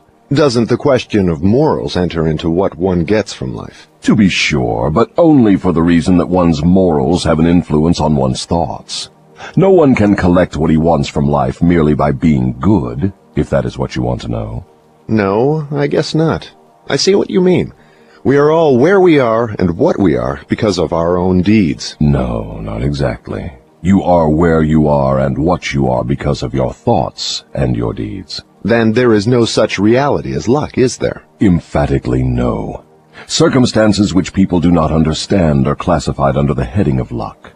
Back of every reality is a cause. Often the cause is so far removed from the effect that the circumstance can be explained only by attributing it to the operation of luck. Nature knows no such law as luck. It is a man-made hypothesis with which he explains away things he does not understand. The terms luck and miracle are twin sisters. Neither of them has any real existence except in the imaginations of people. Both are used to explain that which people do not understand. Remember this. Everything having a real existence is capable of proof. Keep this one truth in mind, and you will become a sounder thinker. Which is more important, one's thoughts or one's deeds? All deeds follow thoughts. There can be no deeds without their having first been patterned in thought. Moreover, all thoughts have a tendency to clothe themselves in their physical counterpart. One's dominating thoughts, that is, the thoughts one mixes with the emotions, desire, hope, faith, fear, hate, greed, enthusiasm, not only have a tendency to clothe themselves in their physical equivalent, but they are bound to do so. That reminds me to ask you to tell me more about yourself. Where, in addition to the minds of people, do you dwell and operate? I operate wherever there is something I can control and appropriate. I have already told you I am the negative portion of the electron of matter. I am the explosion in lightning. I am the pain in disease and physical suffering. I am the unseen general in warfare. I am the unknown commissioner of poverty and famine. I am the executioner extraordinary at death. I am the inspirer of lust after the flesh. I am the creator of jealousy and envy and greed. I am the instigator of fear. I am the genius who converts the achievements of men of science into instruments of death. I am the destroyer of harmony in all manner of human relationships. I am the antithesis of justice. I am the driving force in all immorality. I am the stalemate of all good. I am anxiety, suspense, superstition, and insanity. I am the destroyer of hope and faith. I am the inspirer of destructive gossip and scandal. I am the discourager of free and independent thought. In brief, I am the creator of all forms of human misery, the instigator of discouragement and disappointment. And you do not call that cold and cruel? I call that definite and dependable. The world depression broke up the habits of men everywhere and redistributed the sources of opportunity in all walks of life on an unprecedented scale. The drifter's pet alibi, with which he tries to explain away his undesirable position, is his cry that the world has run dry of opportunities. Non-drifters do not wait for opportunity to be placed in their way. They create opportunity to fit their desires and demands of life. Are non-drifters smart enough to avoid the influence of hypnotic rhythm? No one is smart enough to dodge the influence of hypnotic rhythm. One could just as easily avoid the influence of the law of gravity. The law of hypnotic rhythm fixes permanently the dominating thoughts of men, whether they be drifters or non-drifters. There is no reason why a non-drifter would want to avoid the influence of hypnotic rhythm, because that law is favorable to him. It helps him convert his dominating aims, plans, and purposes into their physical replicas. It fixes his habits of thought and makes them permanent. Only the drifter would wish to dodge the influence of hypnotic rhythm. For the better portion of my adult life, I have been a drifter. How did I manage to escape being swept into the whirlpool of hypnotic rhythm? You haven't escaped. The major portion of your dominating thoughts and desires since you reached adulthood has been a well-defined, definite desire to understand all the potentialities of the mind. You may have drifted on thoughts of lesser importance, but you did not drift in connection with this desire.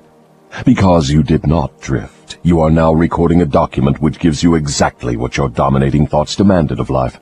Why doesn't your opposition use hypnotic rhythm to make permanent one's higher thoughts and nobler deeds? Why does your opposition permit you to use this stupendous force as a means of entangling people in a web of evil, spun by their own thoughts and deeds? Why does your opposition not outwit you by binding people with thoughts which build and lift them above your influence? The law of hypnotic rhythm is available to all who will use it. I make use of it more effectively than does my opposition because I offer people more attractive bribes to think my sort of thoughts and indulge in my sort of deeds. In other words, you control people by making negative thinking and destructive deeds pleasing to them. Is that correct? That is the idea exactly.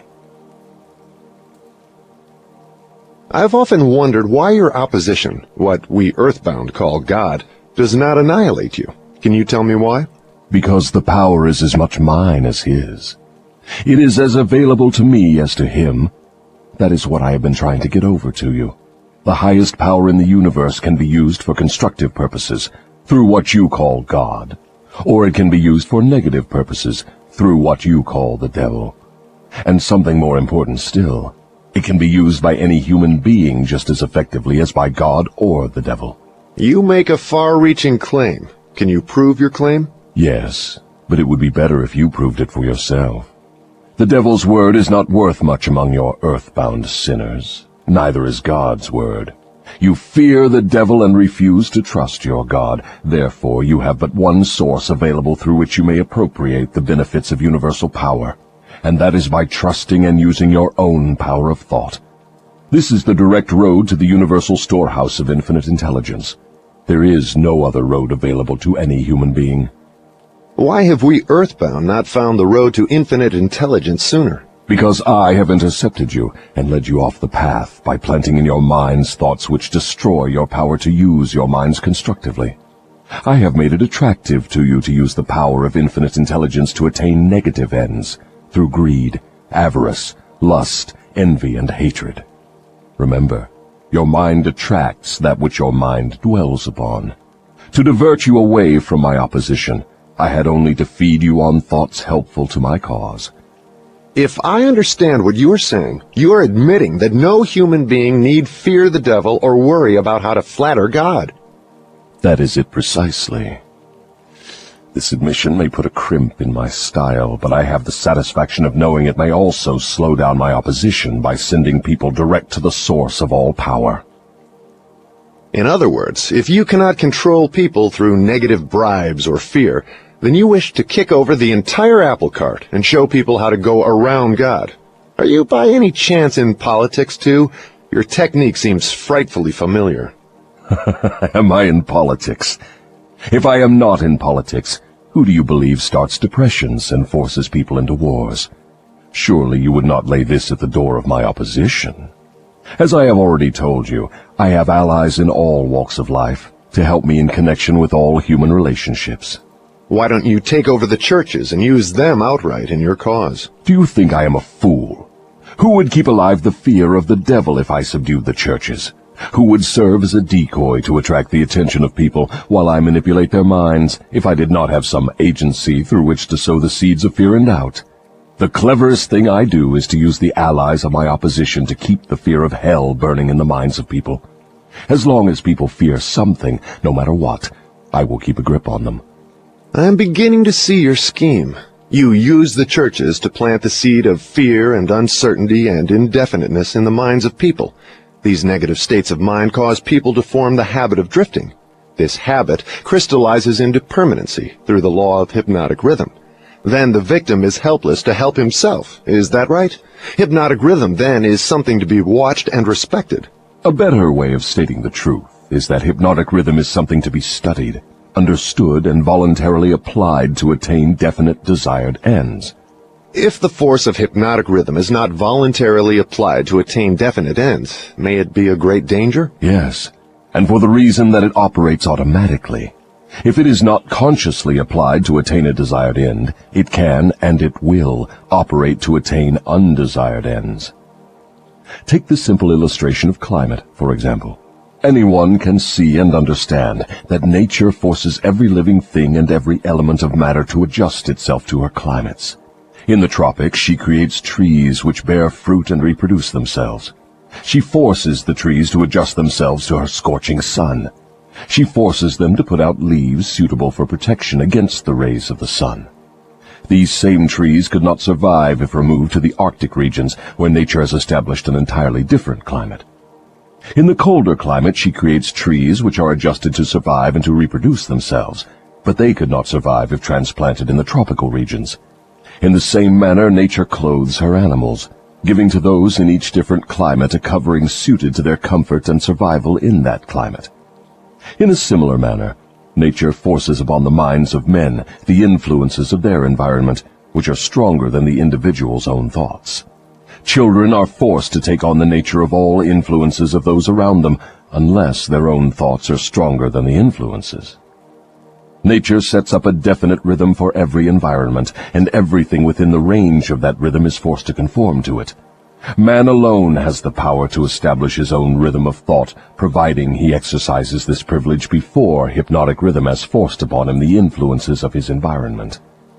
Every home, every place of business, every town and village, and every street and community center has its own definite, discernible rhythm.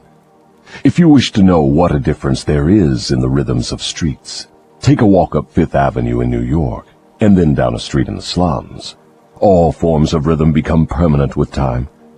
Does each individual have his own rhythm of thought? Yes, that is precisely the major difference between individuals. The person who thinks in terms of power, success, opulence, sets up a rhythm which attracts these desirable possessions. The person who thinks in terms of misery, failure, defeat, discouragement, and poverty attracts these undesirable influences. This explains why both success and failure are the result of habit. Habit establishes one's rhythm of thought, and that rhythm attracts the object of one's dominating thoughts. Hypnotic rhythm is something resembling a magnet which attracts things for which it has a magnetic affinity. Is that correct? Yes, that is correct. That is why the poverty-stricken herd themselves into the same communities. It explains that old saying, misery loves company. It also explains why people who begin to succeed in any undertaking find that success multiplies with less effort as time goes on. All successful people use hypnotic rhythm, either consciously or unconsciously, by expecting and demanding success. The demand becomes a habit, hypnotic rhythm takes over the habit, and the law of harmonious attraction translates it into its physical equivalent. In other words, if I know what I want from life, demand it, and back my demand by a willingness to pay life's price for what I want, and refuse to accept any substitutes, the law of hypnotic rhythm takes over my desire and helps, by natural and logical means, to transmute it into its physical counterpart. Is that true? That describes the way the law works. Science has established irrefutable evidence that people are what they are because of heredity and environment. They bring over with them at birth a combination of all the physical qualities of all their numberless ancestors. After they arrive here, they reach the age of self-consciousness, and from there on, they shape their own personalities and more or less fix their own earthly destinations as the result of the environmental influences to which they are subjected, especially the influences which control them during early childhood. These two facts have been so well established, there's no room for any intelligent person to question them. How can hypnotic rhythm change the nature of a physical body, which is a combination of thousands of ancestors who have lived and died before one is born? How can hypnotic rhythm change the influence of one's environment? People who are born in poverty and ignorance have a strong tendency to remain poverty-stricken and ignorant all through life. What, if anything, can hypnotic rhythm do about this? Hypnotic rhythm cannot change the nature of the physical body one inherits at birth. But it can and it does modify change, control and make permanent one's environmental influences. If I understand what you mean, a human being is forced by nature to take on and become a part of the environment he chooses, or the environment that may be forced upon him? That is correct. But there are ways and means by which an individual may resist the influences of an environment he does not wish to accept, and also a method of procedure by which one may reverse the application of hypnotic rhythm from negative to positive ends.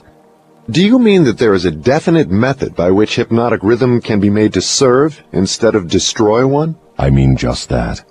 Tell me how this astounding end may be attained.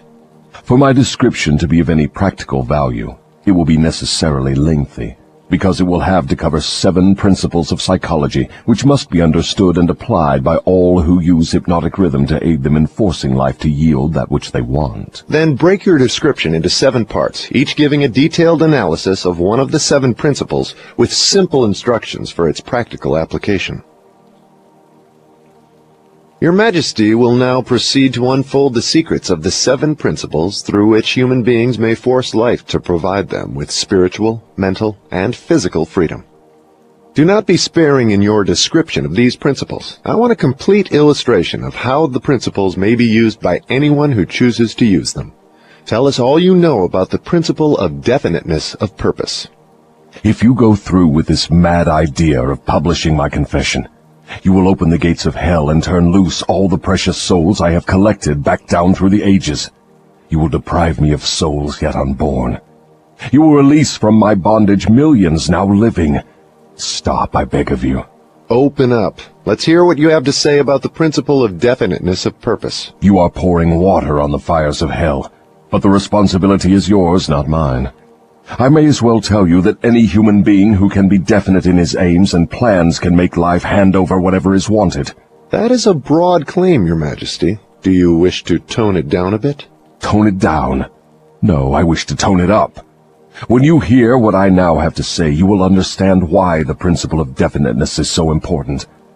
My opposition uses a clever little trick to cheat me of my control over people. The opposition knows that definiteness of purpose closes the door of one's mind so tightly against me that I cannot break through unless I can induce one to form the habit of drifting. Why doesn't your opposition give your secret to all people by telling them to avoid you through definiteness of purpose? You have already admitted that 2 out of every 100 people belong to your opposition. Because I am more clever than my opposition. I draw people away from definiteness with my promises. You see, I control more people than my opposition because I am a better salesman and a better showman. I attract people by feeding them liberally of the thought habits in which they like to indulge. Is definiteness of purpose something with which one must be born, or may it be acquired? Everyone, as I have told you before, is born with the privilege of being definite, but 98 out of every 100 people lose this privilege by sleeping on it. The privilege of definiteness can be maintained only by adopting it as a policy by which one is guided in all the affairs of life. Oh, I see. One takes advantage of the principle of definiteness, just as one may build a strong physical body, through constant, systematic use. Is that it? You have stated the truth clearly and accurately. Now I think we are getting somewhere, Your Majesty. We have at long last found the starting point from which all who become self-determining in life must take off. We have discovered from your astounding confession that your greatest asset is man's lack of caution, which enables you to lead him into the jungle of indefiniteness through simple bribes. We have learned, beyond the question of doubt, that anyone who adopts definiteness of purpose as a policy and uses it in all of his daily experiences cannot be induced to form the habit of drifting. Without the aid of the drifting habit, you are powerless to attract people through promises. Is this correct? I couldn't have stated the truth more clearly myself. Go ahead now and describe how people neglect their privilege of being free and self-determining through indefiniteness and drifting. I have already made brief reference to this principle, but I will now go into more minute details as to how the principle works. I shall have to begin at the time of birth. When a child is born, it brings with it nothing but a physical body representing the evolutionary results of millions of years of ancestry. Its mind is a total blank. When the child reaches the age of consciousness and begins to recognize the objects of its surroundings, it begins also to imitate others. Imitation becomes a fixed habit. Naturally, the child imitates, first of all, its parents. Then it begins to imitate its other relatives and daily associates, including its religious instructors and school teachers. The imitation extends not merely to physical expression, but also to thought expression. If a child's parents fear me and express that fear within range of the child's hearing, the child picks up the fear through the habit of imitation and stores it away as part of its subconscious stock of beliefs. If the child's religious instructor expresses any form of fear of me, and they all do in one form or another, that fear is added to the similar fear passed to the child by its parents, and the two forms of negative limitation are stored away in the subconscious mind to be drawn upon and used by me later in life. In a similar way, the child learns by imitation to limit its power of thought by filling its mind with envy, hatred, greed, lust, revenge, and all the other negative impulses of thought which destroy all possibility of definiteness. Meanwhile, I move in and induce the child to drift until I bind its mind through hypnotic rhythm. Am I to understand from your remarks that you have to gain control of people while they are very young, or lose your opportunity at them altogether? I prefer to claim them before they come into possession of their own minds. Once any person learns the power of his own thoughts, he becomes positive and difficult to subdue. As a matter of fact, I cannot control any human being who discovers and uses the principle of definiteness. Is the habit of definiteness a permanent protection against your control? No, not by any means. Definiteness closes the door of one's mind to me only as long as that person follows the principle as a matter of policy. Once any person hesitates, procrastinates, or becomes indefinite about anything, he is just one step removed from my control. What has definiteness to do with one's material circumstances? I want to know if one may acquire power through definiteness of purpose without inviting destruction through the law of compensation. Your question limits my illustrations because there are so few people in the world who understand, and there have been so few in the past who understood, how to use definiteness of purpose without attracting to themselves the negative application of the law of compensation. Here you are forcing me to disclose one of my most prized tricks. I am bound to tell you that I eventually reclaim for my cause all who escape me temporarily through definiteness of purpose. The reclamation is made by filling the mind with greed for power and the love of egotistical expression, until the individual falls into the habit of violating the rights of others. Then I step in with the law of compensation and reclaim my victim. So I see from your admission that definiteness of purpose may be dangerous in proportion to its possibility as a power. Is that true? Yes, and what is more important, Every principle of good carries with it the seed of an equivalent danger. That is hard to believe. What danger, for example, can there be in the habit of love of truth? The danger lies in the word habit. All habits, save only that of the love of definiteness of purpose, may lead to the habit of drifting. Love for truth, unless it assumes the proportion of definite pursuit of truth, may become similar to all other good intentions. You know, of course, what I do with good intentions. Is love for one's relatives also dangerous? The love for anything or anyone, save only the love of definiteness of purpose, may become dangerous. Love is a state of mind which beclouds reason, saps willpower, and blinds one to facts and truth. Everyone who becomes self-determining and gains spiritual freedom to think his own thoughts must examine carefully every emotion that seems even remotely related to love. You may be surprised to know that love is one of my most effective baits. With it I lead into the habit of drifting those whom I could attract with nothing else. That is why I have placed it at the head of my list of bribes. Show me what any person loves most, and I will have my cue as to how that person can be induced to drift, until I bind him with hypnotic rhythm. Love and fear combine to give me the most effective weapons with which I induce people to drift. One is as helpful to me as the other. Both have the effect of causing people to neglect to develop definiteness in the use of their own minds. Give me control over a person's fears and tell me what he loves most, and you may as well mark that person down as my slave. Both love and fear are emotional forces of such stupendous potency that either may completely set aside the power of will and the power of reason. Without will and reason, there is nothing left to support definiteness of purpose. But, Your Majesty, life would not be worth living if people never felt the emotion of love. You are right as far as your reasoning goes, but you neglected to add that love should be under one's definite control at all times. Of course, love is a desirable state of mind, but it also is a palliative, which may be used to limit or destroy reason and willpower, both of which rate above love in importance to human beings who want freedom and self-determination.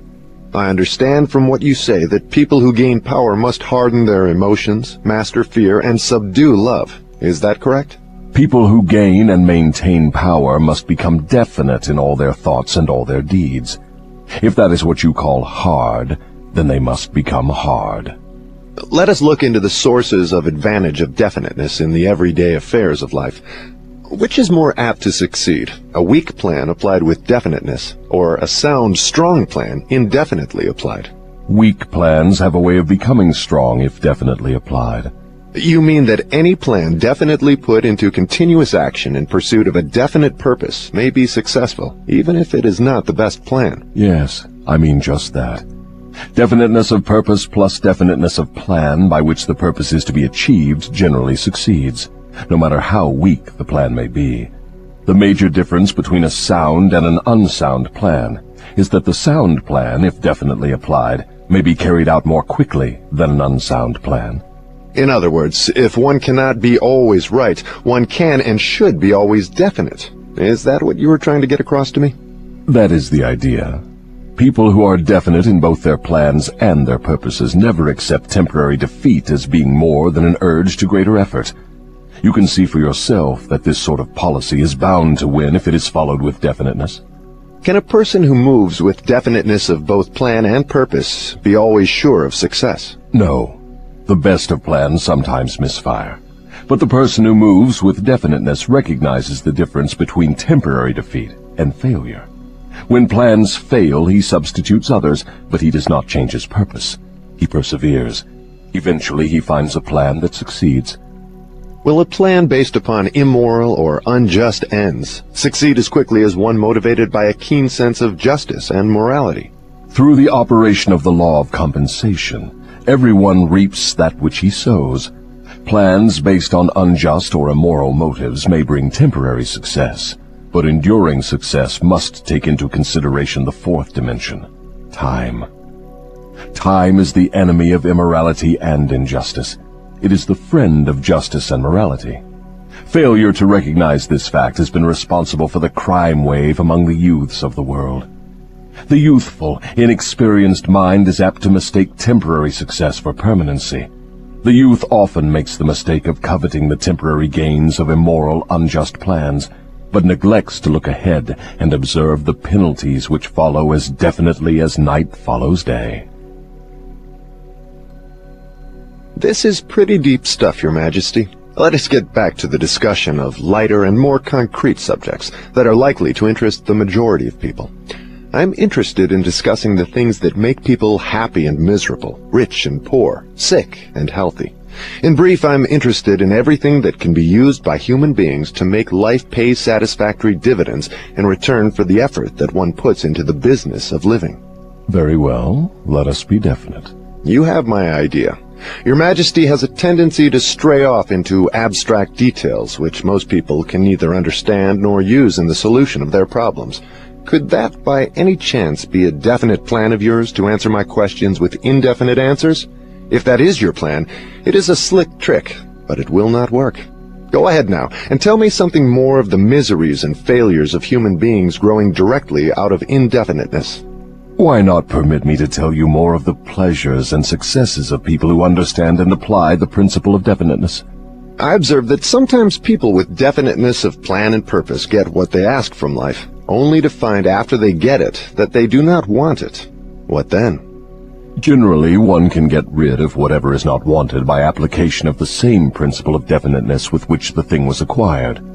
A life that is lived with fullness of peace of mind, contentment, and happiness always divests itself of everything it does not want.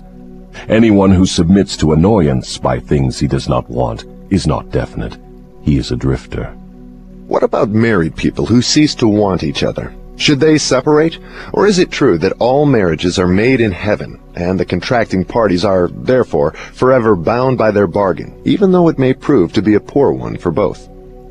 First, let me correct that old saying that all marriages are made in heaven. I know of some which were made on my side of the fence. Minds which do not harmonize should never be forced to remain together in marriage or any other relationship. Friction and all forms of discord between minds lead inevitably to the habit of drifting, and of course to indefiniteness. Aren't people sometimes bound to others by a relationship of duty, which renders it impractical for them to take from life what they want most? Duty is one of the most abused and misunderstood words in existence. The first duty of every human being is to himself. Every person owes himself the duty of finding how to live a full and happy life. Beyond this, if one has time and energy, not needed in the fulfillment of his own desires, one may assume responsibility for helping others. Isn't that a selfish attitude? And isn't selfishness one of the causes of failure to find happiness? I stand by my statement that there is no higher duty than that which one owes himself. Doesn't a child owe something in the way of duty to its parents, who gave it life and sustenance during its periods of helplessness? Not at all. It is just the other way around. Parents owe their children everything they can give them in the way of knowledge. Beyond that, parents often spoil instead of helping their offspring by a false sense of duty, which prompts them to indulge their children instead of forcing them to seek and gain knowledge at first hand. I see what you mean. Your theory is that too much help thrust upon the youth encourages him to drift and become indefinite in all things. You believe that necessity is a teacher of great sagacity, that defeat carries with it an equivalent virtue, that unearned gifts of every nature may become a curse instead of a blessing. Is that correct? You have stated my philosophy perfectly. My belief is not theory, it is fact. Then you do not advocate prayer as a means of gaining desirable ends. On the contrary, I do advocate prayer, but not the sort of prayer that consists of empty, begging, meaningless words. The sort of prayer against which I am helpless is the prayer of definiteness of purpose. I never thought of definiteness of purpose as being a prayer. How can it be? Definiteness is in effect the only sort of prayer upon which one can rely. It places one in the way of using hypnotic rhythm to attain definite ends, by the mere act of appropriating it from the great universal storehouse of infinite intelligence.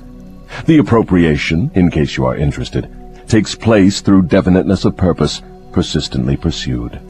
Why do the majority of prayers fail? They don't. All prayers bring that for which one prays. But you just said that definiteness of purpose is the only sort of prayer upon which one can rely. Now you say that all prayers bring results. What do you mean? There is nothing inconsistent about it. The majority of people who pray go to prayer only after everything else fails them. Naturally, they go with their minds filled with fear that the prayers will not be answered. Well, their fears are realized. The person who goes to prayer with definiteness of purpose and faith in the attainment of that purpose puts into motion the laws of nature, which transmute one's dominating desires into their physical equivalent. That is all there is to prayer. One form of prayer is negative and brings only negative results. One form is positive and brings definite positive results. Could anything be more simple? People who whine and beg God to assume responsibility for all their troubles and provide them with all the necessities and luxuries of life are too lazy to create what they want and translate it into existence through the power of their own minds. When you hear a person praying for something that he should procure through his own efforts, you may be sure you are listening to a drifter. Infinite intelligence favors only those who understand and adapt themselves to her laws. She makes no discrimination because of fine character or pleasing personality. These things help people negotiate their way through life more harmoniously with one another. But the source from which prayer is answered is not impressed by fine feathers. Nature's law is, know what you want, adapt yourself to my laws, and you shall have it. Does that harmonize with the teachings of Christ? Perfectly. Also, it harmonizes with the teachings of all truly great philosophers. Is your theory of definiteness in harmony with the philosophy of men of science? Definiteness is the major difference between a scientist and a drifter. Through the principle of definiteness of purpose and plan, the scientist forces nature to hand over her most profound secrets. It was through this principle that Edison uncovered the secret of the talking machine, the incandescent electric light, and scores of other benefits for mankind. Then I understand that definiteness is the first requisite for success in all earthly undertakings. Is that right? Exactly. Anything which teaches people to examine facts and coordinate them into definite plans through accurate thinking is hard on my profession. If this thirst for definite knowledge now spreading over the world keeps up, my business will be shot to pieces within the next few centuries. I thrive on ignorance, superstition, intolerance, and fear. But I cannot stand up under definite knowledge properly organized into definite plans in the minds of people who think for themselves. Why don't you take over omnipotence and manage the whole works in your own way? You might as well ask why the negative portion of the electron doesn't take over the positive portion and run the entire works. The answer is that both the positive and the negative charges of energy are necessary to the existence of the electron. One is balanced equally against the other, stalemated as it were. So it is with what you call omnipotence and I. We represent the positive and the negative forces of the entire system of universes, and we are equally balanced one against the other. If this power of balance were shifted the slightest degree, the whole system of universes would become quickly reduced to a mass of inert matter. Now you know why I cannot take over the whole show and run it my way. If what you say is true, you have exactly the same power as omnipotence. Is that true? That is correct. My opposition, you call it omnipotence, expresses itself through the forces which you call good, the positive forces of nature. I express myself through the forces you call bad, the negative forces. Both good and bad are coincidental with existence. One is as important as the other. Then the doctrine of predestination is sound. People are born to success or failure, misery or happiness, to be good or bad, and they have nothing to do with this, nor can they modify their natures. Is that your claim? Emphatically not. Every human being has a wide range of choice in both his thoughts and his deeds. Every human being can use his brain for the reception and the expression of positive thoughts, or he can use it for the expression of negative thoughts. His choice in this important matter shapes his entire life. From what you have said, I gather the idea that human beings have more freedom of expression than either you or your opposition. Is that correct? That is true. Omnipotence and I are bound by immutable laws of nature. We cannot express ourselves in any manner not conforming to these laws. Then it is true that man has rights and privileges not available to either omnipotence or the devil. Is that the truth? Yes, that is true. But you might well have added that man is not yet fully awakened to the realization of this potential power. Man still regards himself as something resembling the worms in the dust. when in reality he has more power than all other living things combined. Definiteness of purpose seems to be a panacea for all evils of man. Not that, perhaps, but you may be sure no one ever will become self-determining without it. Why aren't children taught definiteness of purpose in the public schools? For the reason that there is no definite plan or purpose behind any of the school curricula. Children are sent to school to make credits and to learn how to memorize, not to learn what they want of life. What good is a school credit if one cannot convert it into the material and spiritual needs of life? I am only a devil, not an unwinder of riddles. I deduce from all you say that neither the schools nor the churches prepare the youths of the world with a practical working knowledge of their own minds. Is anything of more importance to a human being than an understanding of the forces and circumstances which influence his own mind? The only thing of enduring value to any human being is a working knowledge of his own mind. The churches do not permit a person to inquire into the possibilities of his own mind, and the schools do not recognize that such a thing as a mind exists. Aren't you a little hard on the schools and the churches? No, I am merely describing them as they are, without bias or prejudice. Aren't the schools and the churches your bitter enemies? Their leaders may think they are, but I am impressed only by facts. The truth is this, if you must know it. The churches are my most helpful allies, and the schools run the churches a close second. On what specific or general grounds do you make this claim? On the grounds that both the churches and the schools help me to convert people to the habit of drifting. Do you realize that your charge is substantially a sweeping indictment of the two institutions of major importance which have been responsible for civilization in its present form? Do I realize it? Man alive, I gloat over it. If the schools and churches had taught people how to think for themselves, where would I be now? This confession of yours will disillusion millions of people whose only hope for salvation is in their churches. Isn't that a cruel thing to do to them? Wouldn't most people be better off living in the bliss of ignorance than to know the truth about you? What do you mean by the term salvation? From what are people being saved? The only form of enduring salvation that is worth a green fig to any human being is that which comes from recognition of the power of his own mind. Ignorance and fear are the only enemies from which men need salvation. You seem to hold nothing sacred. You are wrong. I hold sacred the one thing which is my master, the one thing I fear. What is that? The power of independent thought backed by definiteness of purpose. Then you do not have many people to fear. Only 2 out of every 100 to be exact. I control all others. Let's give the churches a rest and get back to the public schools.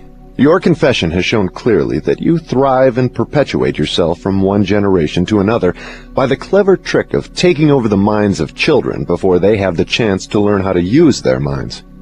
I wish to know what is wrong with a public school system that permits the devil to control so many people. I wish to know also what can be done to the established system of teaching that will ensure all children the opportunity to learn, first, that they have minds, and second, how to use those minds to bring spiritual and economic freedom. I am putting the question to you definitely enough, and since you have stressed the importance of definiteness of purpose, I am here and now putting you on notice that your answer to my question must be definite. Wait a moment while I catch my breath. You have given me quite an order. It seems strange that you would come to the devil to learn how to live. I should think you would go to my opposition. Why don't you? Your Majesty, it is you who are on trial here, not I. I want the truth, and I am not particular as to the source from which I get it. There is something radically wrong with the system of education that has given us a balance sheet with life that shows us hopelessly in the red and groping for the road to self-determination as if we were so many animals lost in the jungle. I want to know 2 things about this system. First, what is the major weakness of the system? Second, how can this weakness be eliminated? The floor is yours again. Please, stick to the question and stop trying to decoy me into the discussion of deep abstract subjects. That's definite, is it not? You leave me no choice but that of direct answer. To begin with, the public school system approaches the subject of education from the wrong angle. The school system endeavors to teach children to memorize facts instead of teaching them how to use their own minds. Is that all that is wrong with the system? Oh no, that is only the beginning. Another major weakness of the school system is that it does not establish in the minds of children either the importance of definiteness of purpose, or make any attempt to teach youths how to be definite about anything. The major object of all schooling is to force the students to cram their memories with facts, instead of teaching them how to organize and make practical use of facts. This cramming system centers the attention of students on the accumulation of credits, but overlooks the important question of how to use knowledge in the practical affairs of life. This system turns out graduates whose names are inscribed upon parchment certificates, but whose minds are empty of self-determination. The school system got off to a bad start at the beginning. The schools began as institutions of higher learning, operated entirely for the select few whose wealth and family entitled them to education. Thus, the entire school system was evolved by beginning at the top and working back down to the bottom. It is no wonder the system neglects to teach children the importance of definiteness of purpose, when the system itself has literally evolved through indefiniteness. What would correct this weakness of the public school system? Let's not complain of the weakness of the system unless we are prepared to offer a practical remedy with which it can be corrected. In other words, while we are discussing the importance of definiteness of plan and purpose, let us take our own medicine and be definite. Why don't you lay off the schools and churches and save yourself plenty of trouble? Don't you know that you are poking your nose into the affairs of the two forces that control the world? Suppose you do show up the schools and the churches as being weak and inadequate for the needs of human beings. What then? With what are you going to replace these two institutions? Stop trying to evade my questions by the old trick of asking a counter-question. I do not propose to replace the schools and churches, but I do propose to find out, if I can, how these organized forces can be modified so that they will serve people instead of keeping them in ignorance. Go ahead now and give me a detailed catalog of all the changes in the public school system which would improve it. So you want the entire catalog, do you? Do you want the suggested changes in the order of their importance?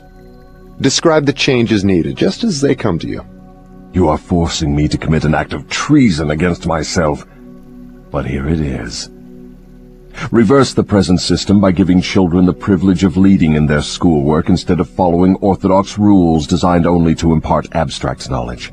Let instructors serve as students, and let the students serve as instructors. As far as possible, organize all schoolwork into definite methods through which the student can learn by doing, and direct the classwork so that every student engages in some form of practical labor connected with the daily problems of life. Ideas are the beginning of all human achievement. Teach all students how to recognize practical ideas that may be of benefit in helping them acquire whatever they demand of life. Teach the students how to budget and use time. And above all, teach the truth that time is the greatest asset available to human beings, and the cheapest. Teach the student the basic motives by which all people are influenced, and show how to use these motives in acquiring the necessities and the luxuries of life. Teach children what to eat, how much to eat, and what is the relationship between proper eating and sound health. Teach children the true nature and function of the emotion of sex. And above all, teach them that it can be transmuted into a driving force capable of lifting one to great heights of achievement. Teach children to be definite in all things, beginning with the choice of a definite major purpose in life. Teach children the nature of and possibilities for good and evil in the principle of habit, using as illustrations with which to dramatize the subject the everyday experiences of children and adults. Teach children how habits become fixed through the laws of hypnotic rhythm, and influence them to adopt, while in the lower grades, habits that will lead to independent thought. Teach children the difference between temporary defeat and failure, and show them how to search for the seed of an equivalent advantage which comes with every circumstance of defeat. Teach children to express their own thoughts fearlessly, and to accept or reject at will all ideas of others, reserving to themselves always the privilege of relying upon their own judgment. Teach children to reach decisions promptly and to change them, if at all, slowly and with reluctance, and never without a definite reason.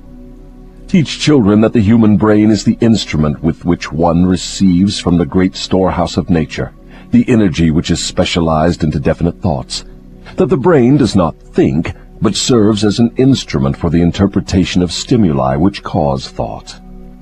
Teach children the value of harmony in their own minds, and that this is attainable only through self-control. Teach children the nature and the value of self-control. Teach children that there is a law of increasing returns which can be and should be put into operation as a matter of habit, by rendering always more service and better service than is expected of them. Teach children the true nature of the Golden Rule, and above all show them that through the operation of this principle, everything they do to and for another, they also do to and for themselves.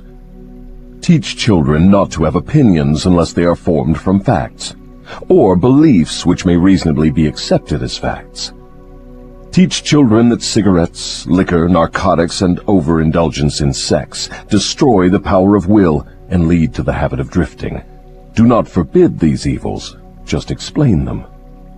Teach children the danger of believing anything merely because their parents, religious instructors, or someone else says it is so. Teach children to face facts, whether they are pleasant or unpleasant, without resorting to subterfuge or offering alibis.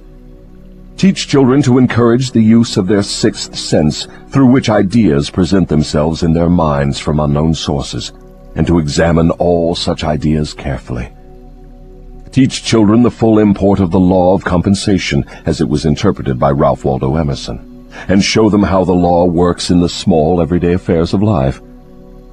Teach children that definiteness of purpose, backed by definite plans persistently and continuously applied, is the most efficacious form of prayer available to human beings. Teach children that the space they occupy in the world is measured definitely by the quality and quantity of useful service they render the world. Teach children there is no problem which does not have an appropriate solution, and that the solution often may be found in the circumstance creating the problem. Teach children that their only real limitations are those which they set up or permit others to establish in their own minds. Teach them that man can achieve whatever man can conceive and believe. Teach children that all schoolhouses and all textbooks are elementary implements which may be helpful in the development of their minds, but that the only school of real value is the great university of life, wherein one has the privilege of learning from experience. Teach children to be true to themselves at all times, and since they cannot please everybody, therefore to do a good job of pleasing themselves. That is an imposing list, but it seems conspicuous by the fact it ignores practically every subject now taught in the public schools. Was that intended? Yes. You asked for a list of suggested changes in public school curricula which would benefit children. Well, that is what you got. Some of the changes you suggest are so unorthodox they would shock most of the educators of today, wouldn't they? Most of the educators of today need to be shocked. A good sound shock often helps the brain that has been atrophied by habit. Would the changes you suggest for the public schools give children immunity against the habit of drifting? Yes, that is one of the results the changes would bring, but there are others too. How could the suggested changes be forced into the public school system? You know, of course, it is as difficult to get a new idea into an educator's brain as it is to interest a religious leader in modifying religion so it will help people to get more from life. The quickest and surest way to force practical ideas into the public schools is to first introduce the ideas through private schools and establish such a demand for their use that public school officials will be compelled to employ them. Should any other changes be made in the public school system? Yes, many. Among other changes needed in all public school programs is the addition of a complete course of training in the psychology of harmonious negotiation between people. All children should be taught how to sell their way through life with the minimum amount of friction. Every public school should teach the principles of individual achievement through which one may attain to a position of financial independence. Classes should be abolished altogether. They should be replaced by the round table or conference system, such as businessmen employ. All students should receive individual instruction and guidance in connection with subjects which cannot be properly taught in groups. Every school should have an auxiliary group of instructors consisting of business and professional people, scientists, artists, engineers, and newspapermen, each of whom would impart to all the students a practical working knowledge of his own profession, business, or occupation. This instruction should be conducted through the conference system to save the time of the instructors. What you have suggested is, in effect, an auxiliary system of instruction that would give all school children a working knowledge of the practical affairs of life, direct from the original source. Is that the idea? You've stated it correctly. Let us dismiss the public school system and go back to the churches for a moment. All my life, I have heard clergymen preaching against sin and warning sinners to beware and repent so they could be saved, but I've never heard any of them tell me what sin is. Will you give me some light on this subject? Sin is anything one does or thinks which causes one to be unhappy. Human beings who are in sound physical and spiritual health should be at peace with themselves and always happy. Any form of mental or physical misery indicates the presence of sin. Name some of the common forms of sin. It is a sin to overeat because that leads to ill health and misery. It is a sin to overindulge in sex because that breaks down one's willpower and leads to the habit of drifting. It is a sin to permit one's mind to be dominated by negative thoughts of envy, greed, fear, hatred, intolerance, vanity, self-pity, or discouragement, because these states of mind lead to the habit of drifting. It is a sin to cheat, lie, and steal, because these habits destroy self-respect, subdue one's conscience, and lead to unhappiness. It is a sin to remain in ignorance, because that leads to poverty and loss of self-reliance. It is a sin to accept from life anything one does not want, because that indicates an unpardonable neglect to use the mind. Is it a sin for one to drift through life without definite aim, plan, or purpose? Yes, because this habit leads to poverty and destroys the privilege of self-determination. It also deprives one of the privilege of using his own mind as a medium of contact with infinite intelligence. Are you the chief inspirer of sin? Yes.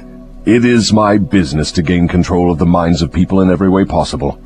Can you control the mind of a person who commits no sin? I cannot, because that person never permits his mind to be dominated by any form of negative thought. I cannot enter the mind of one who never sins, let alone control it. What is the commonest and most destructive of all sins? Fear and ignorance. Have you nothing else to add to the list? There is nothing else to be added. What is faith? It is a state of mind wherein one recognizes and uses the power of positive thought as a medium by which one contacts and draws upon the universal store of infinite intelligence at will. In other words, faith is the absence of all forms of negative thought. Is that the idea? Yes, that is another way of describing it. Has a drifter the capacity to use faith? He may have the capacity, but he does not use it. Everyone has the potential power to clear his mind of all negative thoughts, and thereby avail himself of the power of faith. Stating the matter in another way, faith is definiteness of purpose backed by belief in the attainment of the object of that purpose. Is that correct? That's the idea exactly. What preparation must one undergo before being able to move with definiteness of purpose at all times? One must gain mastery over self. This is the second of the 7 principles. The person who is not master of himself can never be master of others. Lack of self-mastery is, of itself, the most destructive form of indefiniteness. Where should one begin when making a start at control over self? By mastering the 3 appetites responsible for most of one's lack of self-discipline. The 3 appetites are 1. The desire for food, 2. The desire for expression of sex, 3. The desire to express loosely organized opinions. Does man have other appetites which need control? Yes, many of them. But these 3 are the ones which should be conquered first. When a man becomes master of these 3 appetites, he has developed enough self-discipline to conquer easily those of lesser importance. But these are natural appetites. They must be indulged if one is to be healthy and happy. To be sure, they are natural appetites, but they are also dangerous, because people who have not mastered themselves overfeed the appetites. Self-mastery contemplates sufficient control over the appetites to enable one to feed them what they need and withhold food not needed. Your viewpoint is both interesting and educational. Describe the details through which I may understand how and under what circumstances people overfeed the appetites. Take the desire for physical food, for example. The majority of people are so weak in self-discipline they fill their stomachs with combinations of rich food which please the taste but overwork the organs of digestion and elimination. They pour into their stomachs both quantity and combinations of food, which the body chemist can dispose of only by converting the food into deadly toxic poisons. These poisons clog and stagnate the body's sewer system until it slows down in its work of elimination of waste matter. After a while, the sewer system stops working altogether, and the victim has what he calls constipation. By that time, he is ready for the hospital. Auto-intoxication, or body sewer poisoning, takes the machinery of the brain and rolls it into something resembling a wad of putty. The victim then becomes sluggish in his physical movements and mentally irritable and fussy. If he could only take one good look at and one bad smell of his sewer system, he would be ashamed to look himself in the face. City sewers are not the pleasantest of places when they become overloaded or clogged, but they are clean and sweet compared with the intestinal sewer when it has been overloaded or clogged. This is not a pretty story to be associated with the pleasant and necessary act of eating, but that is where it belongs, because overeating and wrong food combinations are the evils which cause auto-intoxication. People who eat wisely and keep their body sewers clean handicap me, because a clean body sewer generally means a sound body and a brain that functions properly.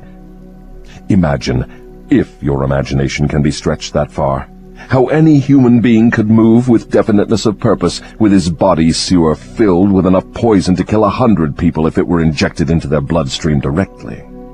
And all this trouble is the result of lack of control over the physical appetite for food. Well, if you wish to be absolutely correct, you should say that improper eating is responsible for the majority of the ills of the body, and practically all headaches. If you want proof of this, select 100 people suffering with headaches and give each of them a thorough washing out of their body sewer systems with a high enema, and observe that no fewer than 95 of the headaches will disappear within a few minutes after the sewers have been cleaned. From all you say about the intestinal tract, I gather the impression that mastery over the physical appetite for food means also mastery over the habit of neglecting to keep the intestines clean. Yes, that is true. It is just as important to eliminate the waste matter of the body and the unused portions of food as it is to take the right amount and the correct combinations of food. I never thought of auto-intoxication as being one of your devices of control over people, and I am utterly shocked to know how many people are victims of this subtle enemy. Let's hear what you have to say of the other two appetites. Well, take the desire for sex expression. Now there is a force with which I master the weak and the strong, the old and the young, the ignorant and the wise. In fact, I master all who neglect to master sex. How can one master the emotion of sex? By the simple process of transmuting that emotion into some form of activity other than copulation. Sex is one of the greatest of all forces which motivate human beings. Because of this fact, it is also one of the most dangerous forces. If humans would control their sex desires and transmute them into a driving force with which to carry on their occupation, that is, if they spent on their work 1/2 the time they dissipate in pursuit of sex, they would never know poverty. Do I understand you to imply there is a relationship between sex and poverty? Yes, where sex is not under definite control. If allowed to run its natural course, sex will quickly lead one into the habit of drifting. Is there any relationship between sex and leadership? Yes. All great leaders in every walk of life are highly sexed, but they follow the habit of controlling their sex desires, switching them into a driving force behind their occupation. Is the habit of overindulgence in sex as dangerous as the habit of taking narcotics or liquor? There is no difference between these habits. Both lead to hypnotic control through the habit of drifting. Why does the world look upon sex as something vulgar? Because of the vulgar abuse people have made of this emotion. It is not sex that is vulgar. It is the individual who neglects or refuses to control and guide it. Do you mean by your statement that one should not indulge the desire for sex? No. I mean that sex, like all other forces available to man, should be understood, mastered, and made to serve man. The desire for sex expression is as natural as the desire for food. The desire can no more be killed than one can entirely stop a river from flowing. If the emotion of sex is shut off from the natural mode of expression, it will break out in some other less desirable form, just as a river will, if dammed, break through and flow around the dam. The person who has self-discipline understands the emotion of sex, respects it, and learns to control and transmute it into constructive activities. Just what damage is there in overindulgence of sex? The greatest damage is that it depletes the source of man's greatest driving force and wastes, without adequate compensation, man's creative energy. It dissipates energy needed by nature to maintain physical health. Sex is nature's most useful therapeutic force. It depletes the magnetic energy which is the source of an attractive, pleasing personality. It removes the sparkle from one's eyes and sets up discord in the tone of one's voice. It destroys enthusiasm, subdues ambition, and leads inevitably to the habit of drifting on all subjects. I would like for you to answer my question in another way by telling me what beneficial ends the emotion of sex may be made to attain if mastered and transmuted. Controlled sex supplies the magnetic force that attracts people to one another. It is the most important factor of a pleasing personality. It gives quality to the tone of voice and enables one to convey through the voice any feeling desired. It serves, as nothing else can serve, to give motive power to one's desires. It keeps the nervous system charged with the energy needed to carry on the work of maintaining the body. It sharpens the imagination and enables one to create useful ideas. It gives quickness and definiteness to one's physical and mental movements. It gives one persistence and perseverance in the pursuit of one's major purpose in life. It is a great antidote for all fear. It gives one immunity against discouragement. It helps to master laziness and procrastination. It gives one physical and mental endurance while undergoing any form of opposition or defeat. It gives one the fighting qualities necessary under all circumstances for self-defense. In brief, it makes winners and not quitters. Are those all the advantages you claim for controlled sex energy? No, they are only some of the more important benefits it provides. Perhaps some will believe the greatest of all the virtues of sex is that it is nature's method of perpetuation of all living things. This alone should remove all thought that sex is vulgar. I gather from what you say that the emotion of sex is a virtue, not a fault. It is a virtue when controlled and directed to the attainment of desirable ends. It is a fault when neglected and permitted to lead to acts of lust. Why aren't these truths taught to children by their parents in the public schools? The neglect is due to ignorance of the real nature of sex. It is just as necessary in maintaining health for one to understand and properly use the emotion of sex as it is to keep the body's sewer system clean. Both subjects should be taught in all public schools and all homes where there are children. Wouldn't the majority of parents need instruction on the proper function and use of sex before they could intelligently teach their children? Yes, and so would the public school teachers. What relative position of importance would you give to the need for accurate knowledge on the subject of sex? It is next to the top of the list. There is but one thing of greater importance to human beings. That is accurate thought. Do I understand you to say that knowledge of the true functions of sex and ability to think accurately are the two things of greatest importance to mankind? That is what I intend you to understand. Accurate thinking comes first because it is the solution to all man's problems, the answer to all his prayers, the source of opulence and all material possessions. Accurate thinking is aided by properly controlled and directed sex emotion, because sex emotion is the same energy as that with which one thinks. It begins with those who desire self-determination sufficiently to be willing to pay its price. No one can be entirely free, spiritually, mentally, physically, and economically, without learning the art of accurate thinking. No one can learn to think accurately without including, as a part of the needed knowledge, information on the control of sex emotion through transmutation. It will be a great surprise to many people to learn there is so close a relationship between thinking and sex emotion. Tell us now about the third appetite, and let's see what it has to do with self-discipline. The habit of expressing loosely organized opinions is one of the most destructive of habits. Its destructiveness consists in its tendency to influence people to guess instead of searching for the facts when they form opinions, create ideas, or organize plans. The habit develops a grasshopper mind, one that jumps from one thing to another but never completes anything. And of course, carelessness in the expression of opinions leads to the habit of drifting. From there it is only a step or two until one is bound by the law of hypnotic rhythm, which automatically prohibits accurate thinking. What other disadvantages are there in free expression of opinions? The person who talks too much informs the world of his aims and plans and gives to others the opportunity to profit by his ideas. Wise men keep their plans to themselves and refrain from expressing uninvited opinions.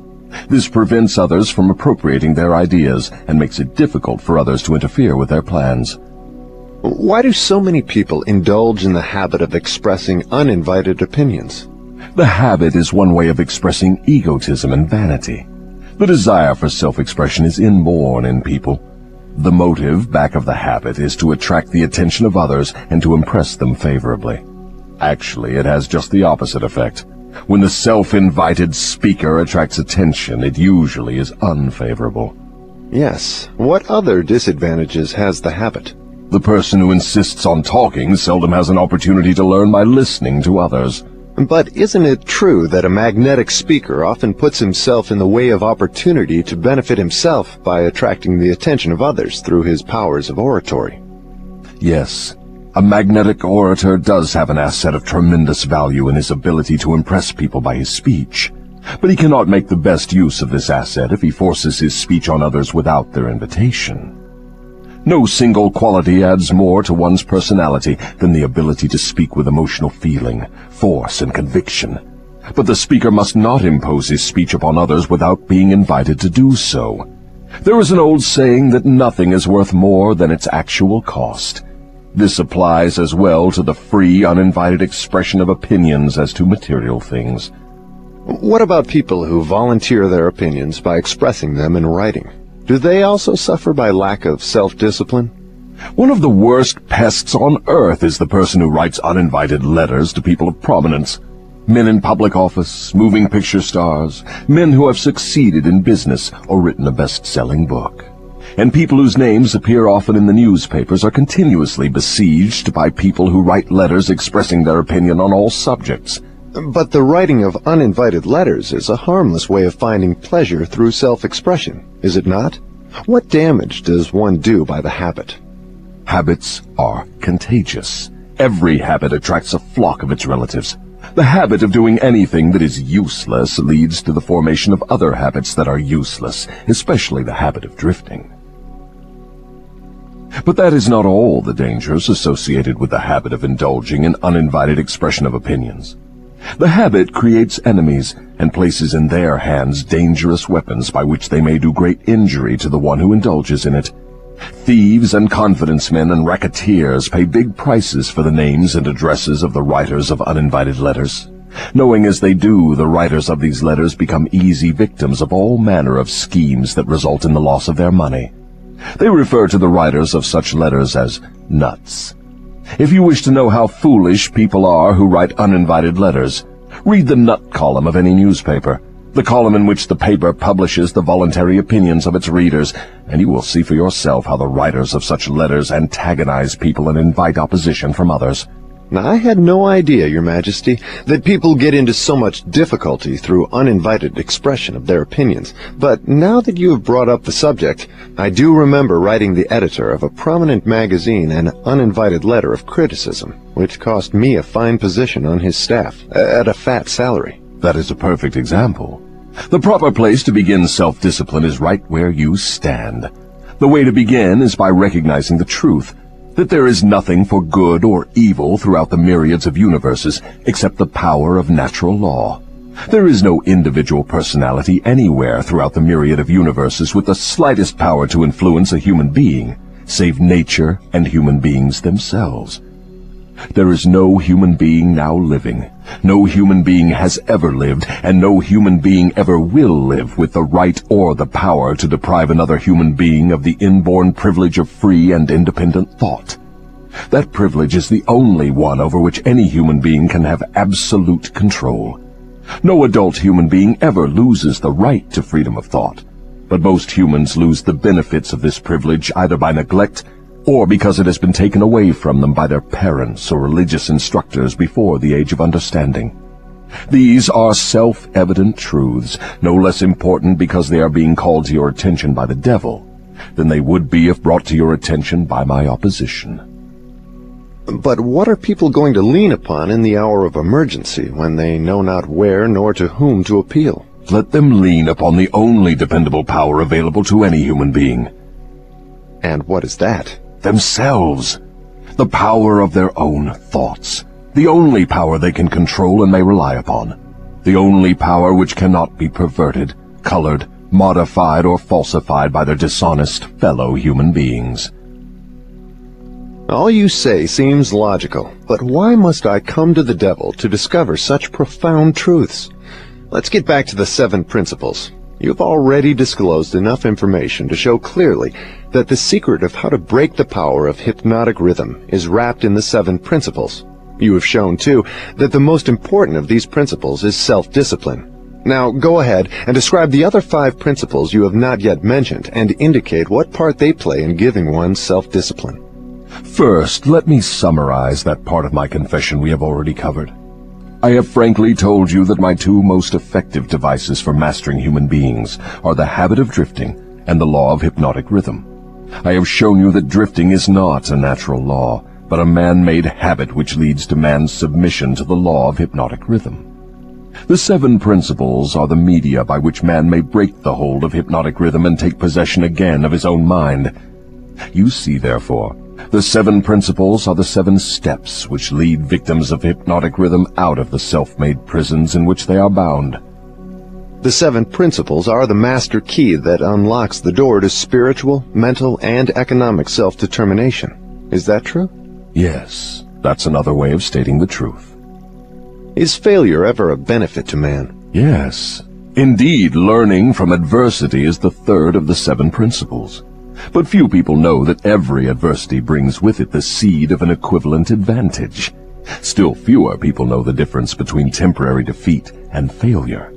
If this knowledge were generally known, I would be deprived of one of my strongest weapons of control over human beings.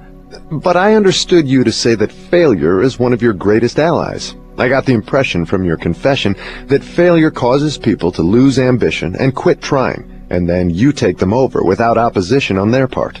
That is just the point. I take them over after they quit trying. If they knew the difference between temporary defeat and failure, they would not quit when they meet with opposition from life. If they knew that every form of defeat and all failures bring with them the seed of unborn opportunity, they would keep on fighting and win. Success usually is but one short step beyond the point where one quits fighting. Is that all one might learn from adversity, defeat, and failure? No, that is the least of what one might learn. I hate to tell you this, but failure often serves as a blessing in disguise because it breaks the grip of hypnotic rhythm and frees the mind for a fresh start. Now we are getting somewhere. So, you have confessed at long last that even nature's law of hypnotic rhythm can be and often is annulled by nature herself. Is that correct? No, that is not stating the matter accurately. Nature never reverses any of her natural laws. Nature does not take away a human being's freedom of thought through hypnotic rhythm. The individual gives up his freedom by abuse of this law. If a man jumped from a tree and was killed by the sudden impact of his body with the earth through the law of gravity, you wouldn't say nature murdered him, would you? You would say the man neglected to relate himself properly to the law of gravity. I'm beginning to see. The law of hypnotic rhythm is capable of both negative and positive application. It may drag one down to slavery through loss of the privilege of freedom of thought, or it may help one rise to great heights of achievement through the free use of thought, depending on how the individual relates himself to the law. Is that correct? Now you have it right. But what about failure? One does not fail intentionally with purpose aforethought. No one encourages temporary defeat. These are circumstances over which the individual often has no control whatsoever. How, then, can it be said that nature does not take away one's freedom of thought when failure destroys ambition, willpower, and the self-confidence essential to make a fresh start? Failure is a man-made circumstance. It is never real until it has been accepted by man as permanent. Stating it another way, failure is a state of mind. Therefore, it is something an individual can control until he neglects to exercise this privilege. Nature does not force people to fail. But nature does impose her law of hypnotic rhythm upon all minds, and through this law gives permanency to the thoughts which dominate those minds. In other words, failure thoughts are taken over by the law of hypnotic rhythm and made permanent if the individual accepts any circumstances as being permanent failure. That same law just as readily takes over and makes permanent thoughts of success. What part, then, does failure play in helping an individual break the grip of hypnotic rhythm after that law has been fastened upon his mind?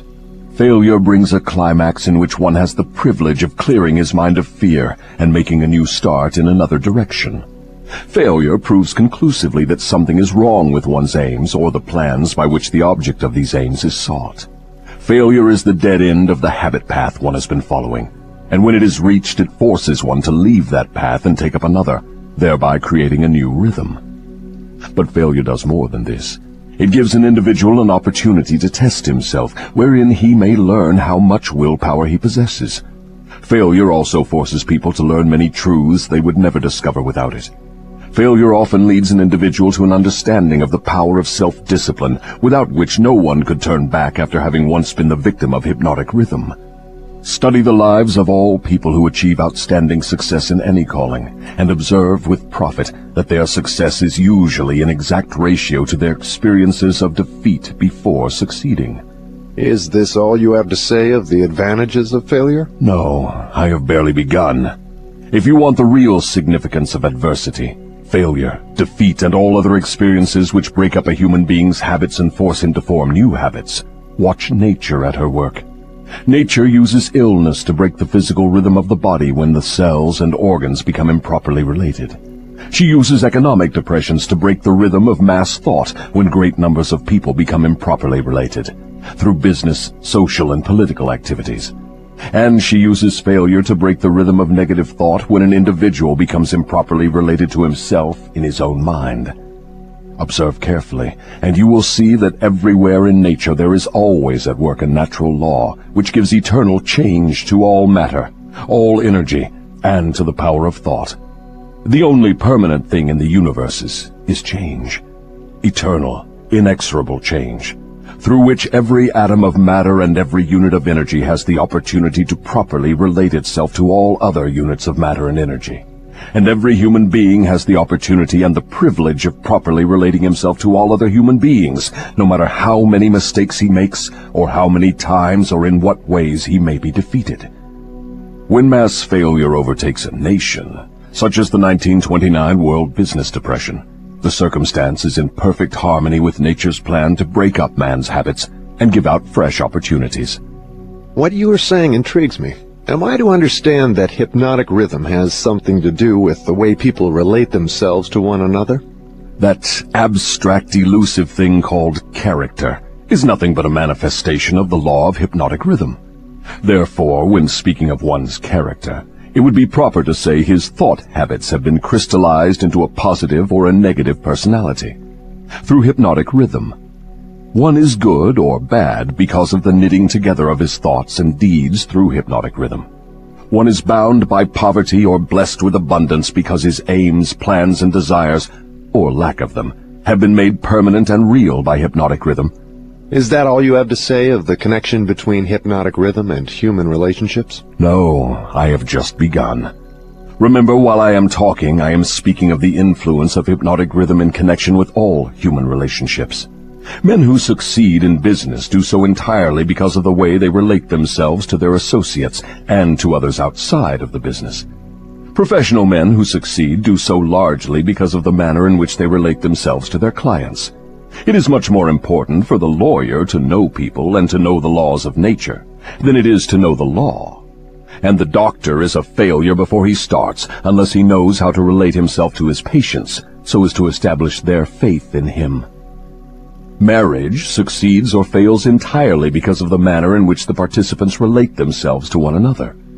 Proper relationship in marriage begins with a proper motive for the marriage. Most marriages do not bring happiness because the contracting parties neither understand nor attempt to understand the law of hypnotic rhythm, through the operation of which every word they speak, every act in which they engage, and every motive by which they are inspired to deal with each other is picked up and woven into a web that entangles them in controversial misery, or gives to them the wings of freedom through which they soar above all forms of unhappiness. Every newly made acquaintanceship between people ripens into friendship and then into spiritual harmony, sometimes called love, or plants a germ of suspicion and doubt which evolves and grows into open rebellion, according to the way in which the participants in the acquaintanceship relate themselves to one another. Hypnotic rhythm picks up the dominating motives, aims, purposes, and feelings of the contacting minds, and weaves these into some degree of faith or fear, love or hatred. After the pattern has taken definite shape, as it does with time, it is forced upon the contacting minds and made a part thereof. In this silent way does nature make permanent the dominating factors of every human relationship. In every human relationship, the evil motives and the evil deeds of the contacting individuals are coordinated and consolidated into definite form and subtly woven into that all-important human trait known as character. In the same manner, the motives and the deeds of good are consolidated and forced upon the individual. You see, therefore, it is not only one's deeds, but also one's very thoughts which determine the nature of all human relationships. You are leading into pretty deep water. Let's keep it near the shore, where I can follow you without fear of getting beyond a safe depth. Go ahead and tell me how this subject of human relationships actually works in the current affairs of a problem-filled world such as we have today. That is a happy thought. But let me make sure you understand the principles I am telling about, before I try to show you how to apply them in the affairs of life. I wish to be sure you understand that the law of hypnotic rhythm is something that no one can control, influence, or evade. But everyone can relate himself to this law so as to benefit by its inexorable operation. Harmonious relationship with the law consists entirely of the individual changing his habits so they represent the circumstances and the things the individual wants and is willing to accept. No one can change the law of hypnotic rhythm any more than one can change the law of gravity, but everyone can change himself.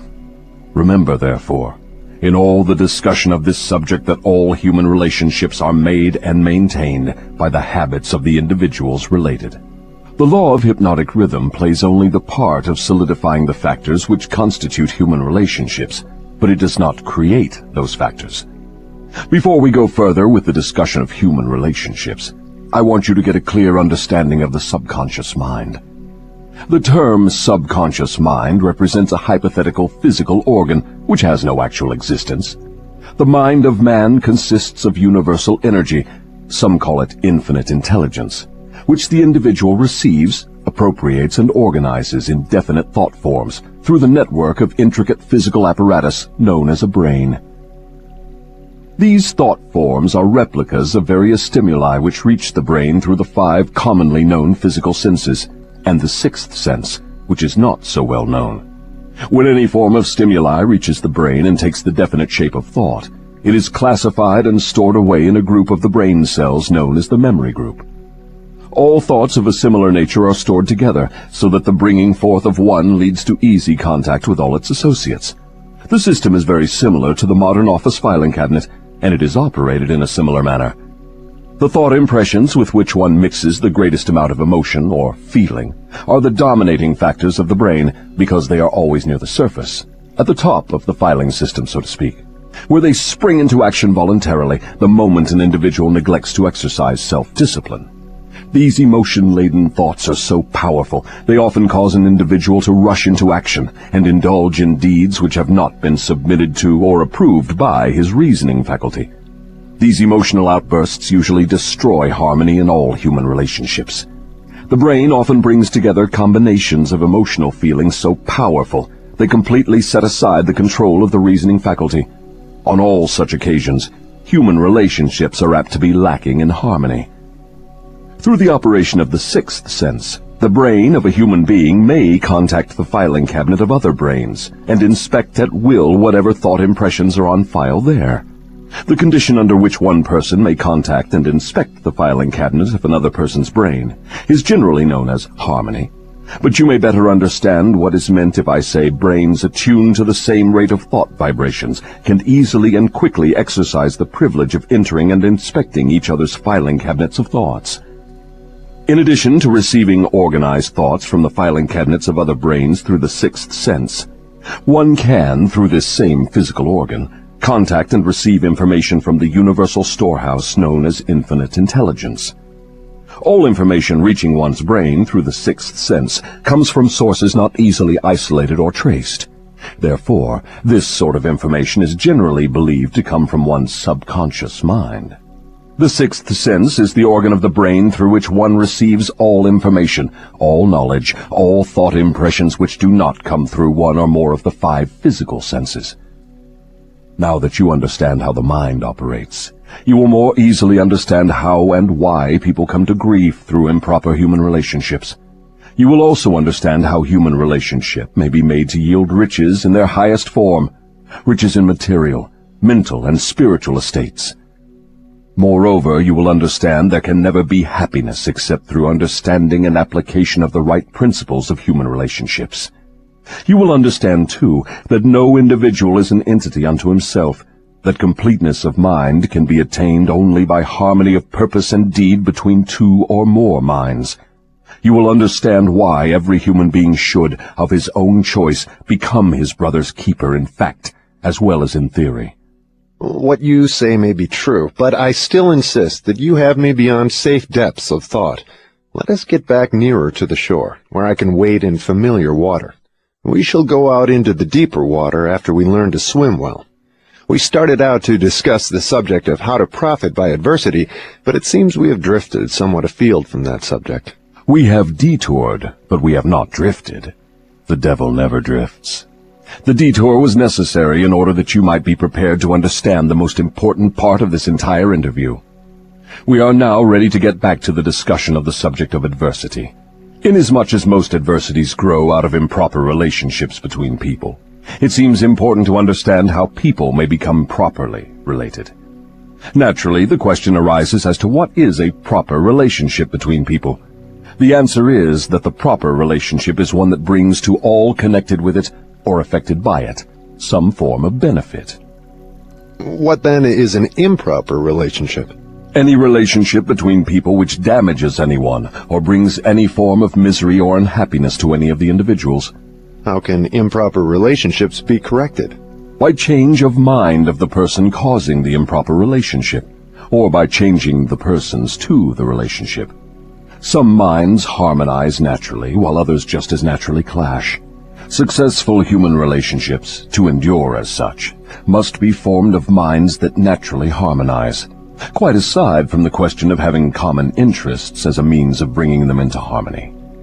When you speak of business leaders who succeed because they know how to pick men, you might more correctly say they succeed because they know how to associate minds which harmonize naturally. Knowing how to pick people successfully for any definite purpose in life is based upon ability to recognize the types of people whose minds naturally harmonize. Stay focused on adversity, if you will.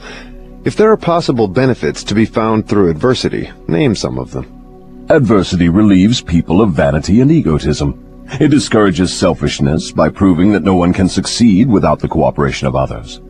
Adversity forces an individual to test his mental, physical, and spiritual strength. It thus brings him face to face with his weaknesses and gives him the opportunity to bridge them. Adversity forces one to seek ways and means to definite ends by meditation and introspective thought. This often leads to the discovery and use of the sixth sense, through which one may communicate with infinite intelligence. Adversity forces one to recognize the need for intelligence not available except from sources outside of one's own mind. Adversity breaks old habits of thought and gives one an opportunity to form new habits. Therefore, it may serve to break the hold of hypnotic rhythm and change its operation from negative to positive ends. What is the greatest benefit one may receive through adversity? The greatest benefit of adversity is that it may, and generally does, force one to change one's thought habits, thus breaking and redirecting the force of hypnotic rhythm. In other words, failure always is a blessing when it forces one to acquire knowledge or to build habits that lead to the achievement of one's major purpose in life. Is that correct? Yes, and something more. Failure is a blessing when it forces one to depend less upon material forces and more upon spiritual forces. Many human beings discover their other selves, the forces which operate through the power of thought, only after some catastrophe deprives them of the full and free use of their physical bodies. When a man can no longer use his hands and his feet, he usually begins to use his brain. Thus he puts himself in the way of discovering the power of his own mind. What benefits may be derived from the loss of material things, money for example? The loss of material things may teach many needed lessons, none greater, however, than the truth that man has control over nothing and has no assurance of the permanent use of anything except his own power of thought. I wonder if this is not the greatest benefit available through adversity. No. The greatest potential benefit of any circumstance which causes one to make a fresh start is that it provides an opportunity to break the grip of hypnotic rhythm and set up a new set of thought habits. New habits offer the only way out for people who fail. Most people who escape from the negative to the positive operation of the law of hypnotic rhythm do so only because of some form of adversity which forces them to change their thought habits. Isn't adversity apt to break one's self-reliance and cause one to give up hope? It has that effect on those whose willpower is weak through long-established habits of drifting. It has the opposite effect on those who have not been weakened through drifting. The non-drifter meets with temporary defeat and failure, but his reaction to all forms of adversity is positive. He fights instead of giving up, and usually wins. Life gives no one immunity against adversity, but life gives to everyone the power of positive thought, which is sufficient to master all circumstances of adversity and convert them into benefits. The individual is left with the privilege of using or neglecting to use his prerogative right to think his way through all adversities. Every individual is forced either to use his thought power for the attainment of definite positive ends, or by neglect or design, use this power for the attainment of negative ends. There can be no compromise, no refusal to use the mind. The law of hypnotic rhythm forces every individual to give some degree of use, either negative or positive, to his mind. But it does not influence the individual as to which use he will make of his mind. Am I to understand from what you say that every adversity is a blessing? No, I did not say that. I said there is the seed of an equivalent advantage in every adversity. I did not say there was the full-blown flower of advantage, just the seed. Usually the seed consists of some form of knowledge, some idea or plan, or some opportunity which would not have been available except through the change of thought habits forced by the adversity. Are those all the benefits available to human beings through failure? No. Failure is used by nature as a common language in which she chastises people when they neglect to adapt themselves to her laws. For example, the World War was man-made and destructive. Nature planted in the circumstances of the war the seed of an equivalent reprimand in the form of a world depression. The depression was inevitable and inescapable. It followed the war as naturally as day follows night, and by the operation of the selfsame law, the law of hypnotic rhythm. Am I to understand that the law of hypnotic rhythm is the same as that which Ralph Waldo Emerson called the law of compensation? The law of hypnotic rhythm is the law of compensation. It is the power with which nature balances negative and positive forces throughout the universes, in all forms of energy, in all forms of matter, and in all human relationships. Does the law of hypnotic rhythm operate quickly in all instances? For example, does this law immediately bless one with the benefits of positive application of thoughts, or curse one immediately with the results of negative thoughts? The law operates definitely, but not always swiftly. Both the benefits and the penalties incurred through the law by individuals may be harvested by others, either before or after their death.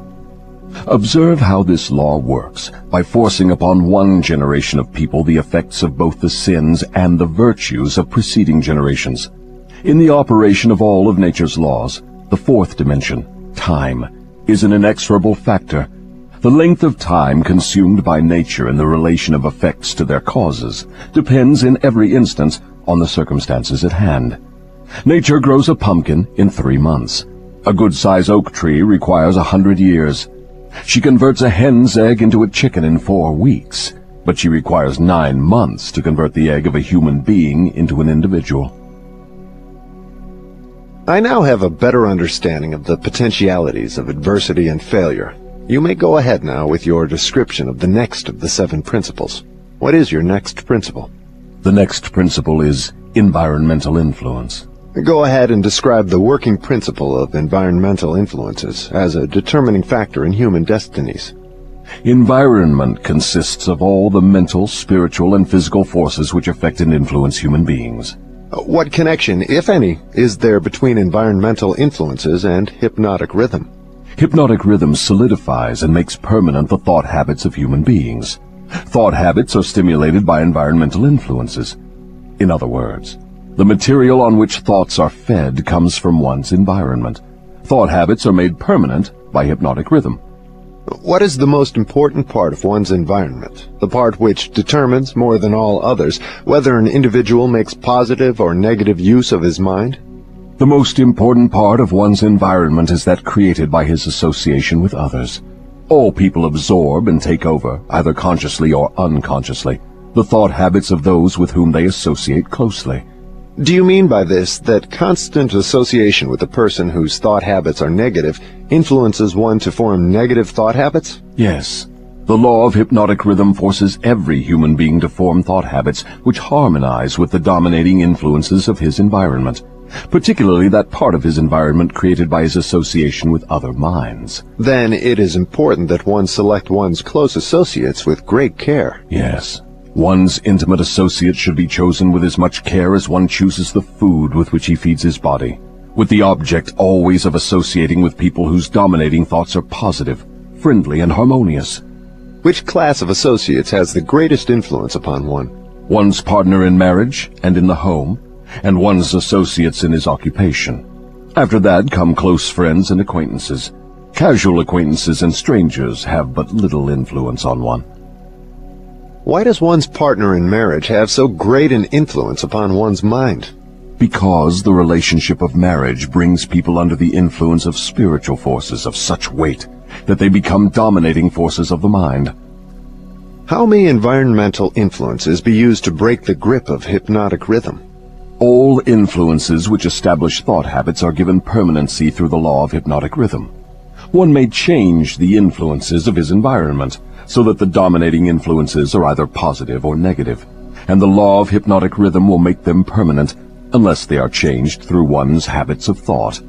Stating this truth in another way, one may submit himself to any environmental influence desired, whether positive or negative, and the law of hypnotic rhythm will make the influence permanent when it assumes the magnitude of thought habit. Is that the way the law works? That is correct. Be careful of all forces which inspire thought. Those are the forces which constitute environment and determine the nature of one's earthly destiny. What class of people controls their environmental influences? The non-drifters.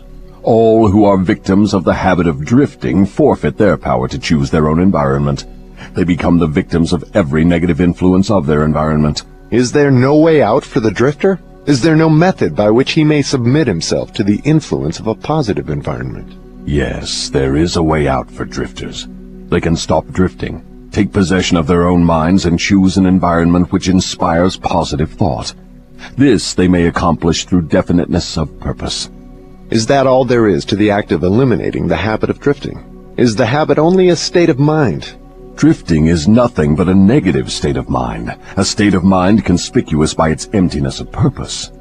What effective procedure may one follow in establishing an environment most helpful in developing and maintaining positive thought habits?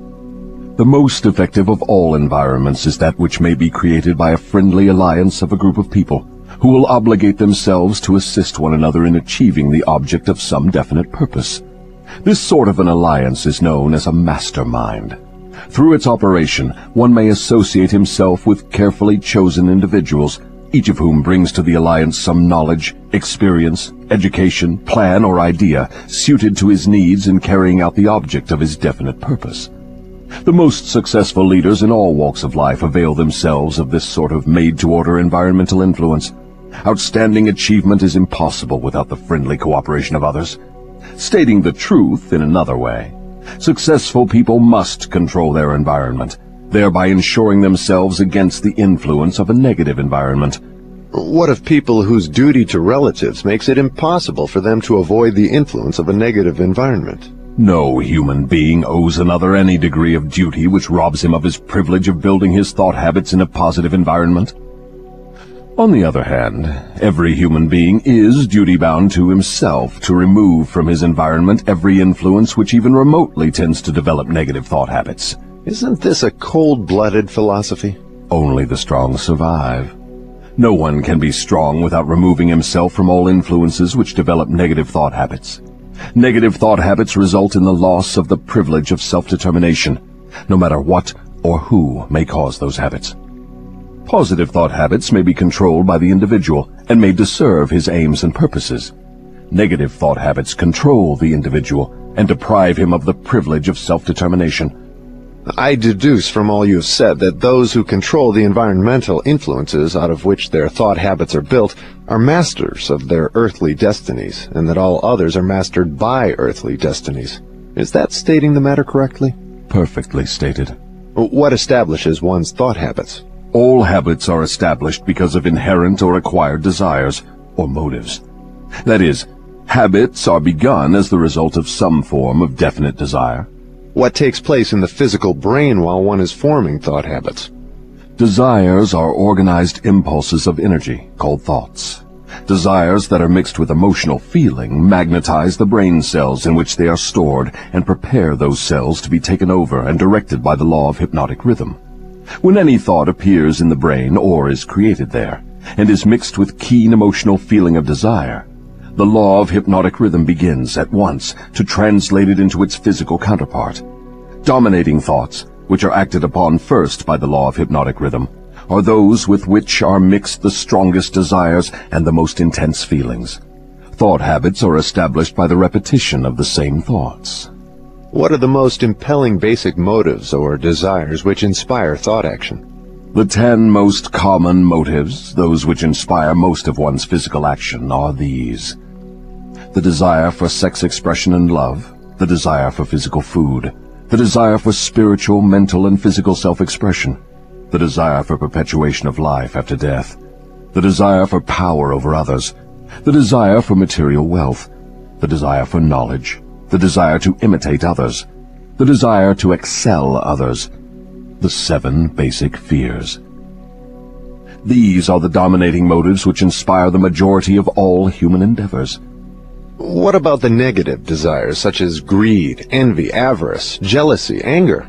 Are these not expressed more often than any of the positive desires?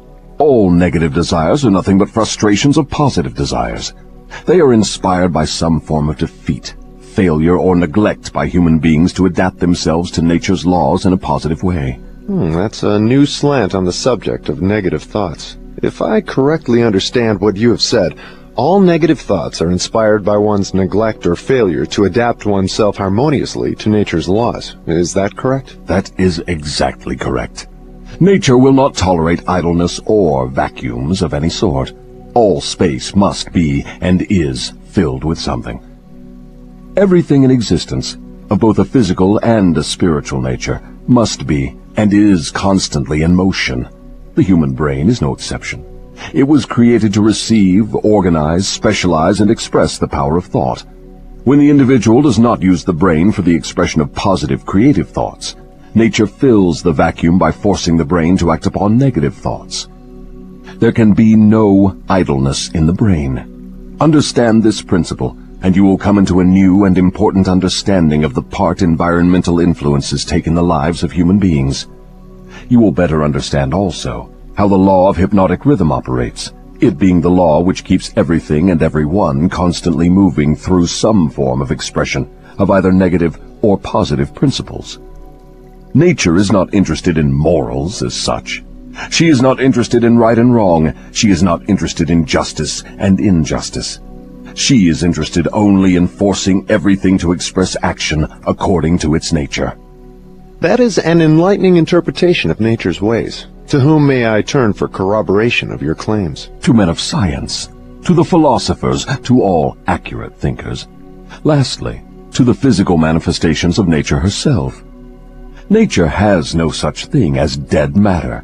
Every atom of matter is constantly in a state of motion. All energy is constantly in motion. There are no dead voids anywhere. Time and space are literally manifestations of motion of such swiftness that it cannot be measured by human beings. Alas, one is forced to the conclusion from what you say that the sources of dependable knowledge are shockingly limited. The developed sources of knowledge are limited. Every normal adult human brain is a potential gateway to all the knowledge there is throughout the universes.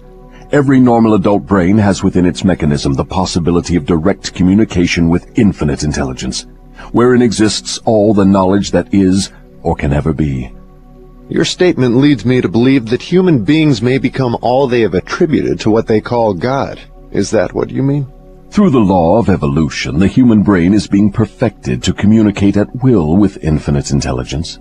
The perfection will come through organized development of the brain, through its adaptation to nature's laws. Time is the factor which will bring perfection. What causes cycles of recurring events such as epidemics of disease, business depressions, wars, and crime waves? All such epidemics in which great numbers of people are similarly affected are caused by the law of hypnotic rhythm, through which nature consolidates thoughts of a similar nature and causes those thoughts to be expressed through mass action. Then the Great Depression was put into motion because great numbers of people were influenced to release thoughts of fear. Is that correct? Perfectly. Millions of people were endeavoring to get something for nothing through stock gambling. When they suddenly discovered they had gotten nothing for something, they became frightened, rushed to their banks to draw out their balances, and the panic was on.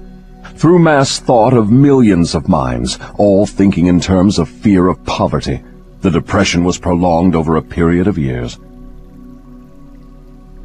From what you say, I deduce that nature consolidates the dominating thoughts of people and expresses these thoughts through some form of mass action, such as business depressions, business booms, and so on. Is that correct? You have the right idea. Let us now take up the next of the 7 principles. Go ahead and describe it. The next principle is time, the 4th dimension. What relationship is there between time and the operation of the law of hypnotic rhythm? Time is the law of hypnotic rhythm. The lapse of time required to give permanency to thought habits depends upon the object and the nature of the thoughts. But I understood you to say that the only enduring thing in nature is change. If that is true, then time is constantly changing, rearranging, and recombining all things, including one's thought habits. How then could the law of hypnotic rhythm give permanency to one's thought habits? Time divides all thought habits into 2 classes, negative thoughts and positive thoughts. One's individual thoughts are, of course, constantly changing and being recombined to suit the individual's desires. But thoughts do not change from negative to positive or vice versa, except through voluntary effort on the part of the individual.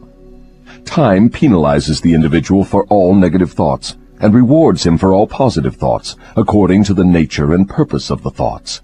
If one's dominating thoughts are negative, time penalizes the individual by building in his mind the habit of negative thinking, and then proceeds to solidify this habit into permanency every second of its existence.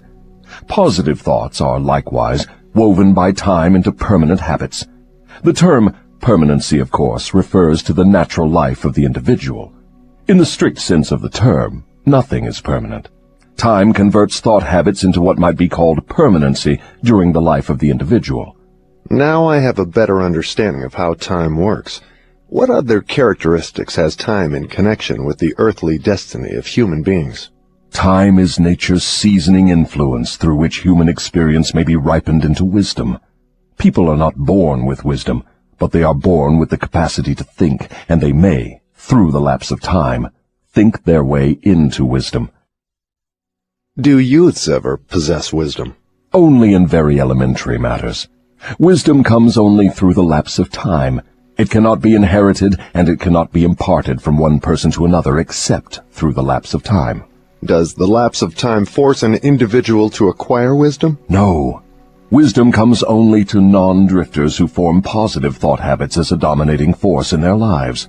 Drifters and those whose dominating thoughts are negative never acquire wisdom except of a very elementary nature.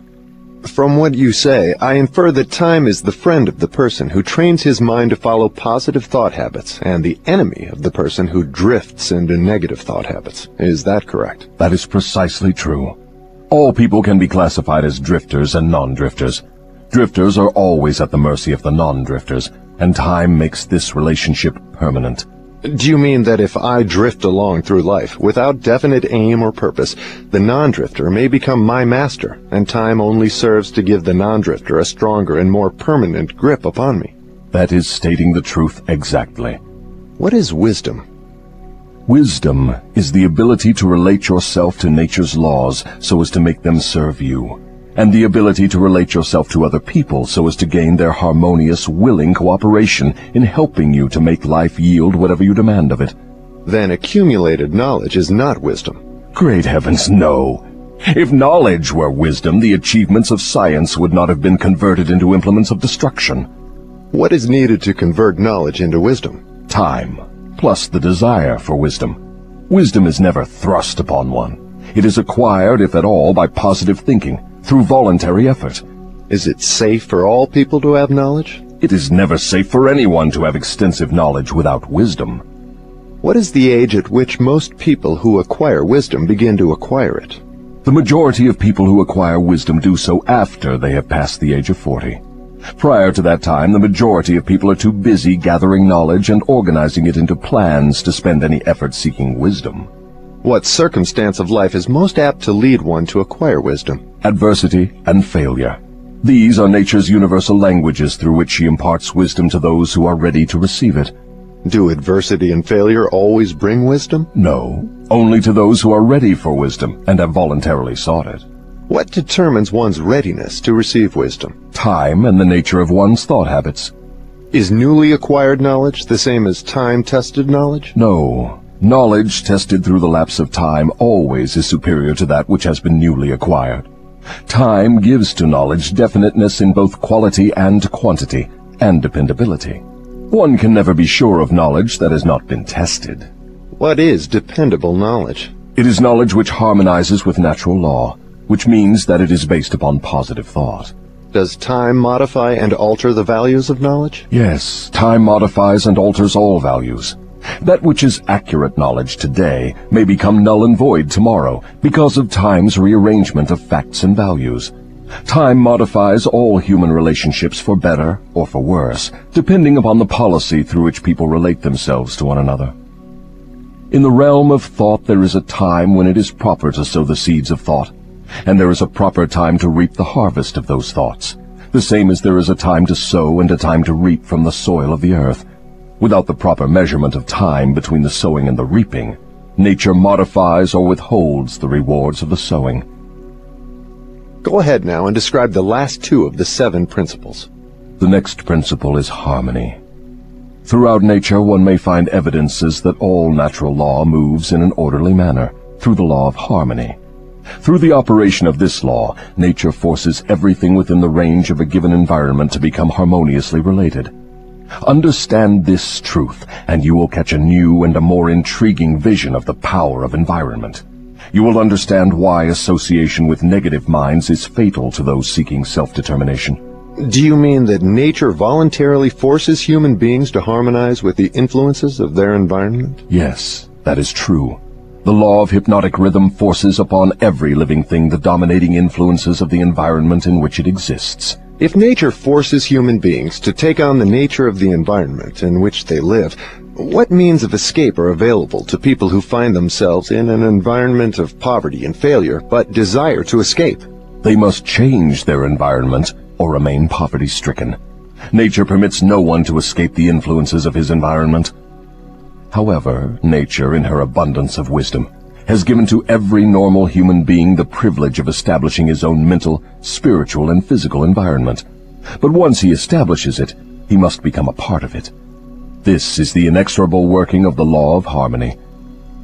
In a business association, for example, who establishes the dominating influence that determines the rhythm of the environment? The individual or individuals who think and act with definiteness of purpose. Is it as simple as that? Yes. Definiteness of purpose is the starting point from which an individual may establish his own environment. I do not seem to follow your reasoning. The entire world is torn with warfare and business depressions and other forms of strife which represent about everything except harmony. Nature does not seem to be forcing people to harmonize with one another. How do you explain this inconsistency? There is no inconsistency. The dominating influences of the world are, as you say, negative. Very well, nature is forcing human beings to harmonize with the dominating influences of the world environment. Manifestations of harmony may be either positive or negative. For example, a group of men in prison may, and they generally do, think and act in a negative manner. But nature sees to it that the dominating influence of the prison is impressed upon every individual in it. A group of poverty-stricken people in a tenement house may fight among themselves and apparently resist all forms of harmony. But nature forces each of them to become a part of the dominating influence of the house in which they live. Harmony, in the sense it is here used, means that nature relates everything throughout the universe as to every other thing of a similar nature. Negative influences are forced into association with one another, no matter where they may be. Positive influences are just as definitely forced into association with one another. I'm beginning to see why successful business leaders are so careful in the choice of their business associates. Men who succeed in any calling usually establish their own environment by surrounding themselves with people who think and act in terms of success. Is that the idea? That is the idea exactly. Observe, with profit, that the one thing all successful men insist upon is harmony among their business associates. Another trait of successful people is that they move with definiteness of purpose and insist upon their associates doing the same. Understand these two truths, and you understand the major difference between a Henry Ford and a day laborer. Now, tell me about the last of the 7 principles. The last principle is caution. Next to the habit of drifting, the most dangerous human trait is the lack of caution. People drift into all sorts of hazardous circumstances because they do not exercise caution by planning the moves they make. The drifter always moves without exercising caution. He acts first and thinks later, if at all. He does not choose his friends. He drifts along and allows people to attach themselves to him on their own terms. He does not choose an occupation. He drifts through school and is glad to get the first job that will give him food and clothing. He invites people to cheat him at trade by neglecting to inform himself of the rules of trade. He invites illness by neglecting to inform himself of the rules of sound health. He invites poverty by neglecting to protect himself against the environmental influences of the poverty-stricken. He invites failure at every step he takes by neglecting to exercise the caution to observe what causes people to fail. He invites fear in all its forms by his lack of caution in examining the causes of fear. He fails in marriage because he neglects to use caution in his choice of a mate, and he uses still less caution in his methods of relating himself to her after marriage. He loses his friends or converts them into enemies by his lack of caution in relating himself to them on the proper basis. Are all people lacking in caution? No, only those who have acquired the habit of drifting. The non-drifter always uses caution. He carefully thinks his plans through before he begins them.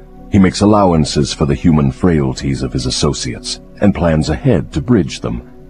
If he sends a messenger on an important mission, he sends someone else to make sure the messenger does not neglect his mission. Then he checks on both of them to be sure his wishes have been fulfilled. He takes nothing for granted where caution provides a way to ensure his success. Isn't overcaution as detrimental as lack of caution? There is no such thing as overcaution. What you call overcaution is an expression of fear. Fear and caution are two entirely different things. Don't people mistake fear for overcaution? Yes, that does sometimes happen. But the majority of people create for themselves far more disastrous hazards by total lack of the habit of caution than by overcaution. In what way may caution be used most advantageously?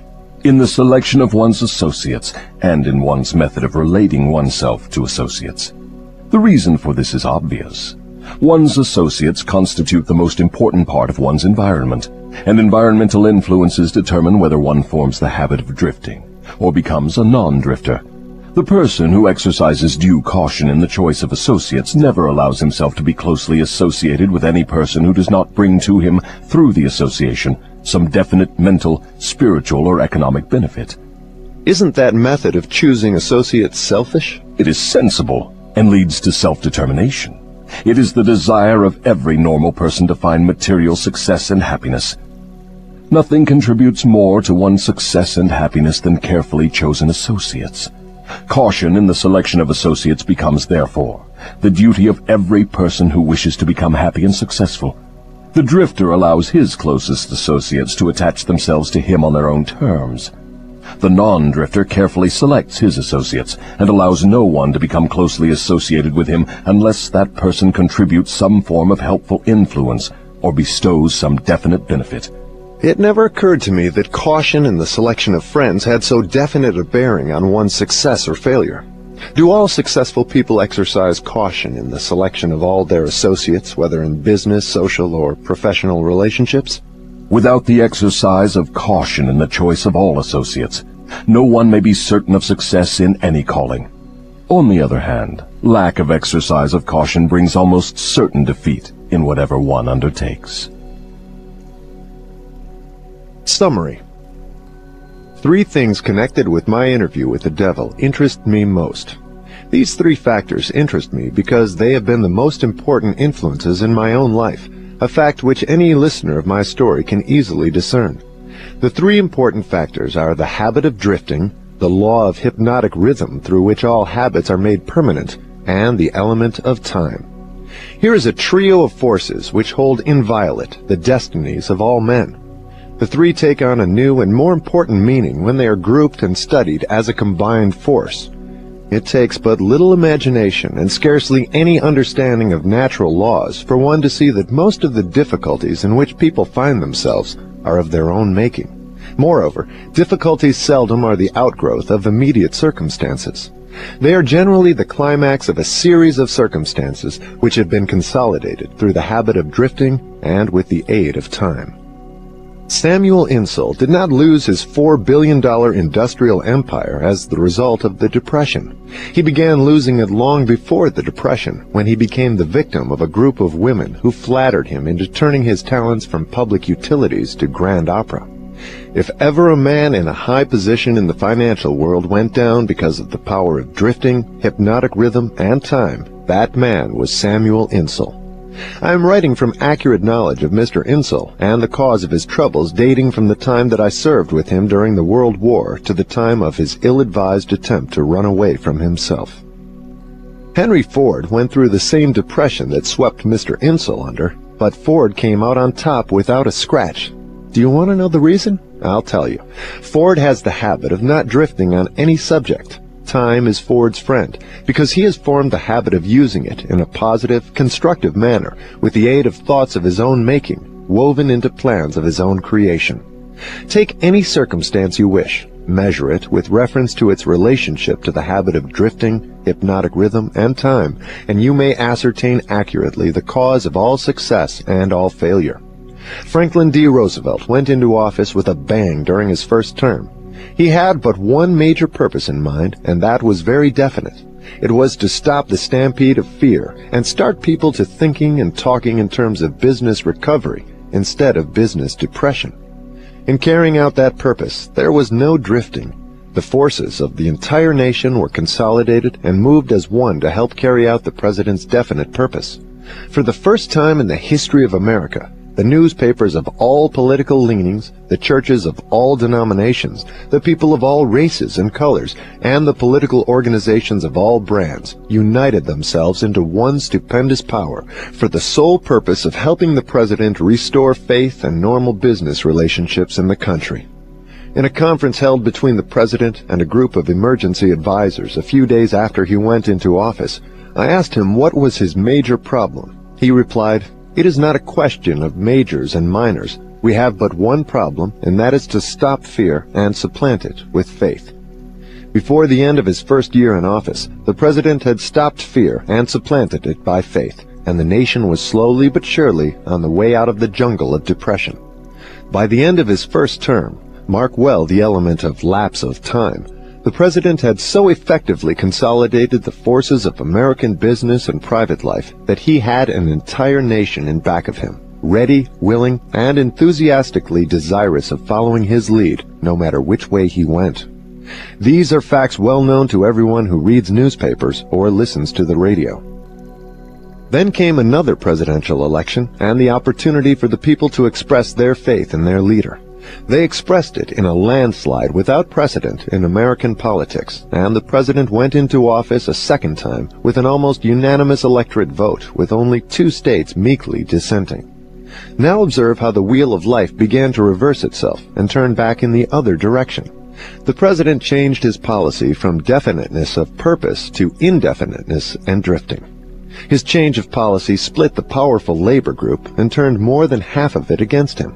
It split the almost solid following he held in both houses of Congress, and more important than all this, it split the American people into pro- and anti-groups, with the result that about all the president had left of his original political assets was his $1 million smile and his ready handshake. Obviously not enough to enable him to regain the power he once wielded in American life. Here, then, we have an excellent example of a man who skyrocketed to great power through definiteness of purpose and belly flop to the starting point by his habit of drifting. In both his rise and his fall can be seen clearly the operation of the principles of drifting and non-drifting reaching a climax through the power of hypnotic rhythm and time. All my life, the devil had a dramatic story to tell of his dealings with me. He saw me drift in and out of scores of business opportunities for which many would have given a king's ransom.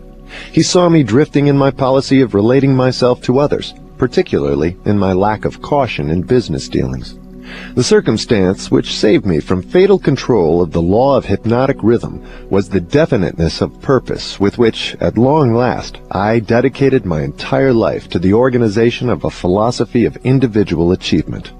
I drifted at one time or another on all my minor whims and endeavors, but my drifting was offset by my major purpose, which was sufficient to restore my courage and start me once more in the quest of knowledge every time I was defeated in connection with my minor aims.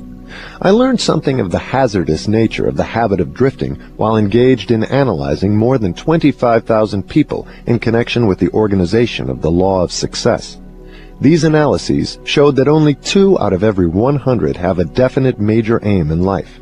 The other 98 were caught by the habit of drifting.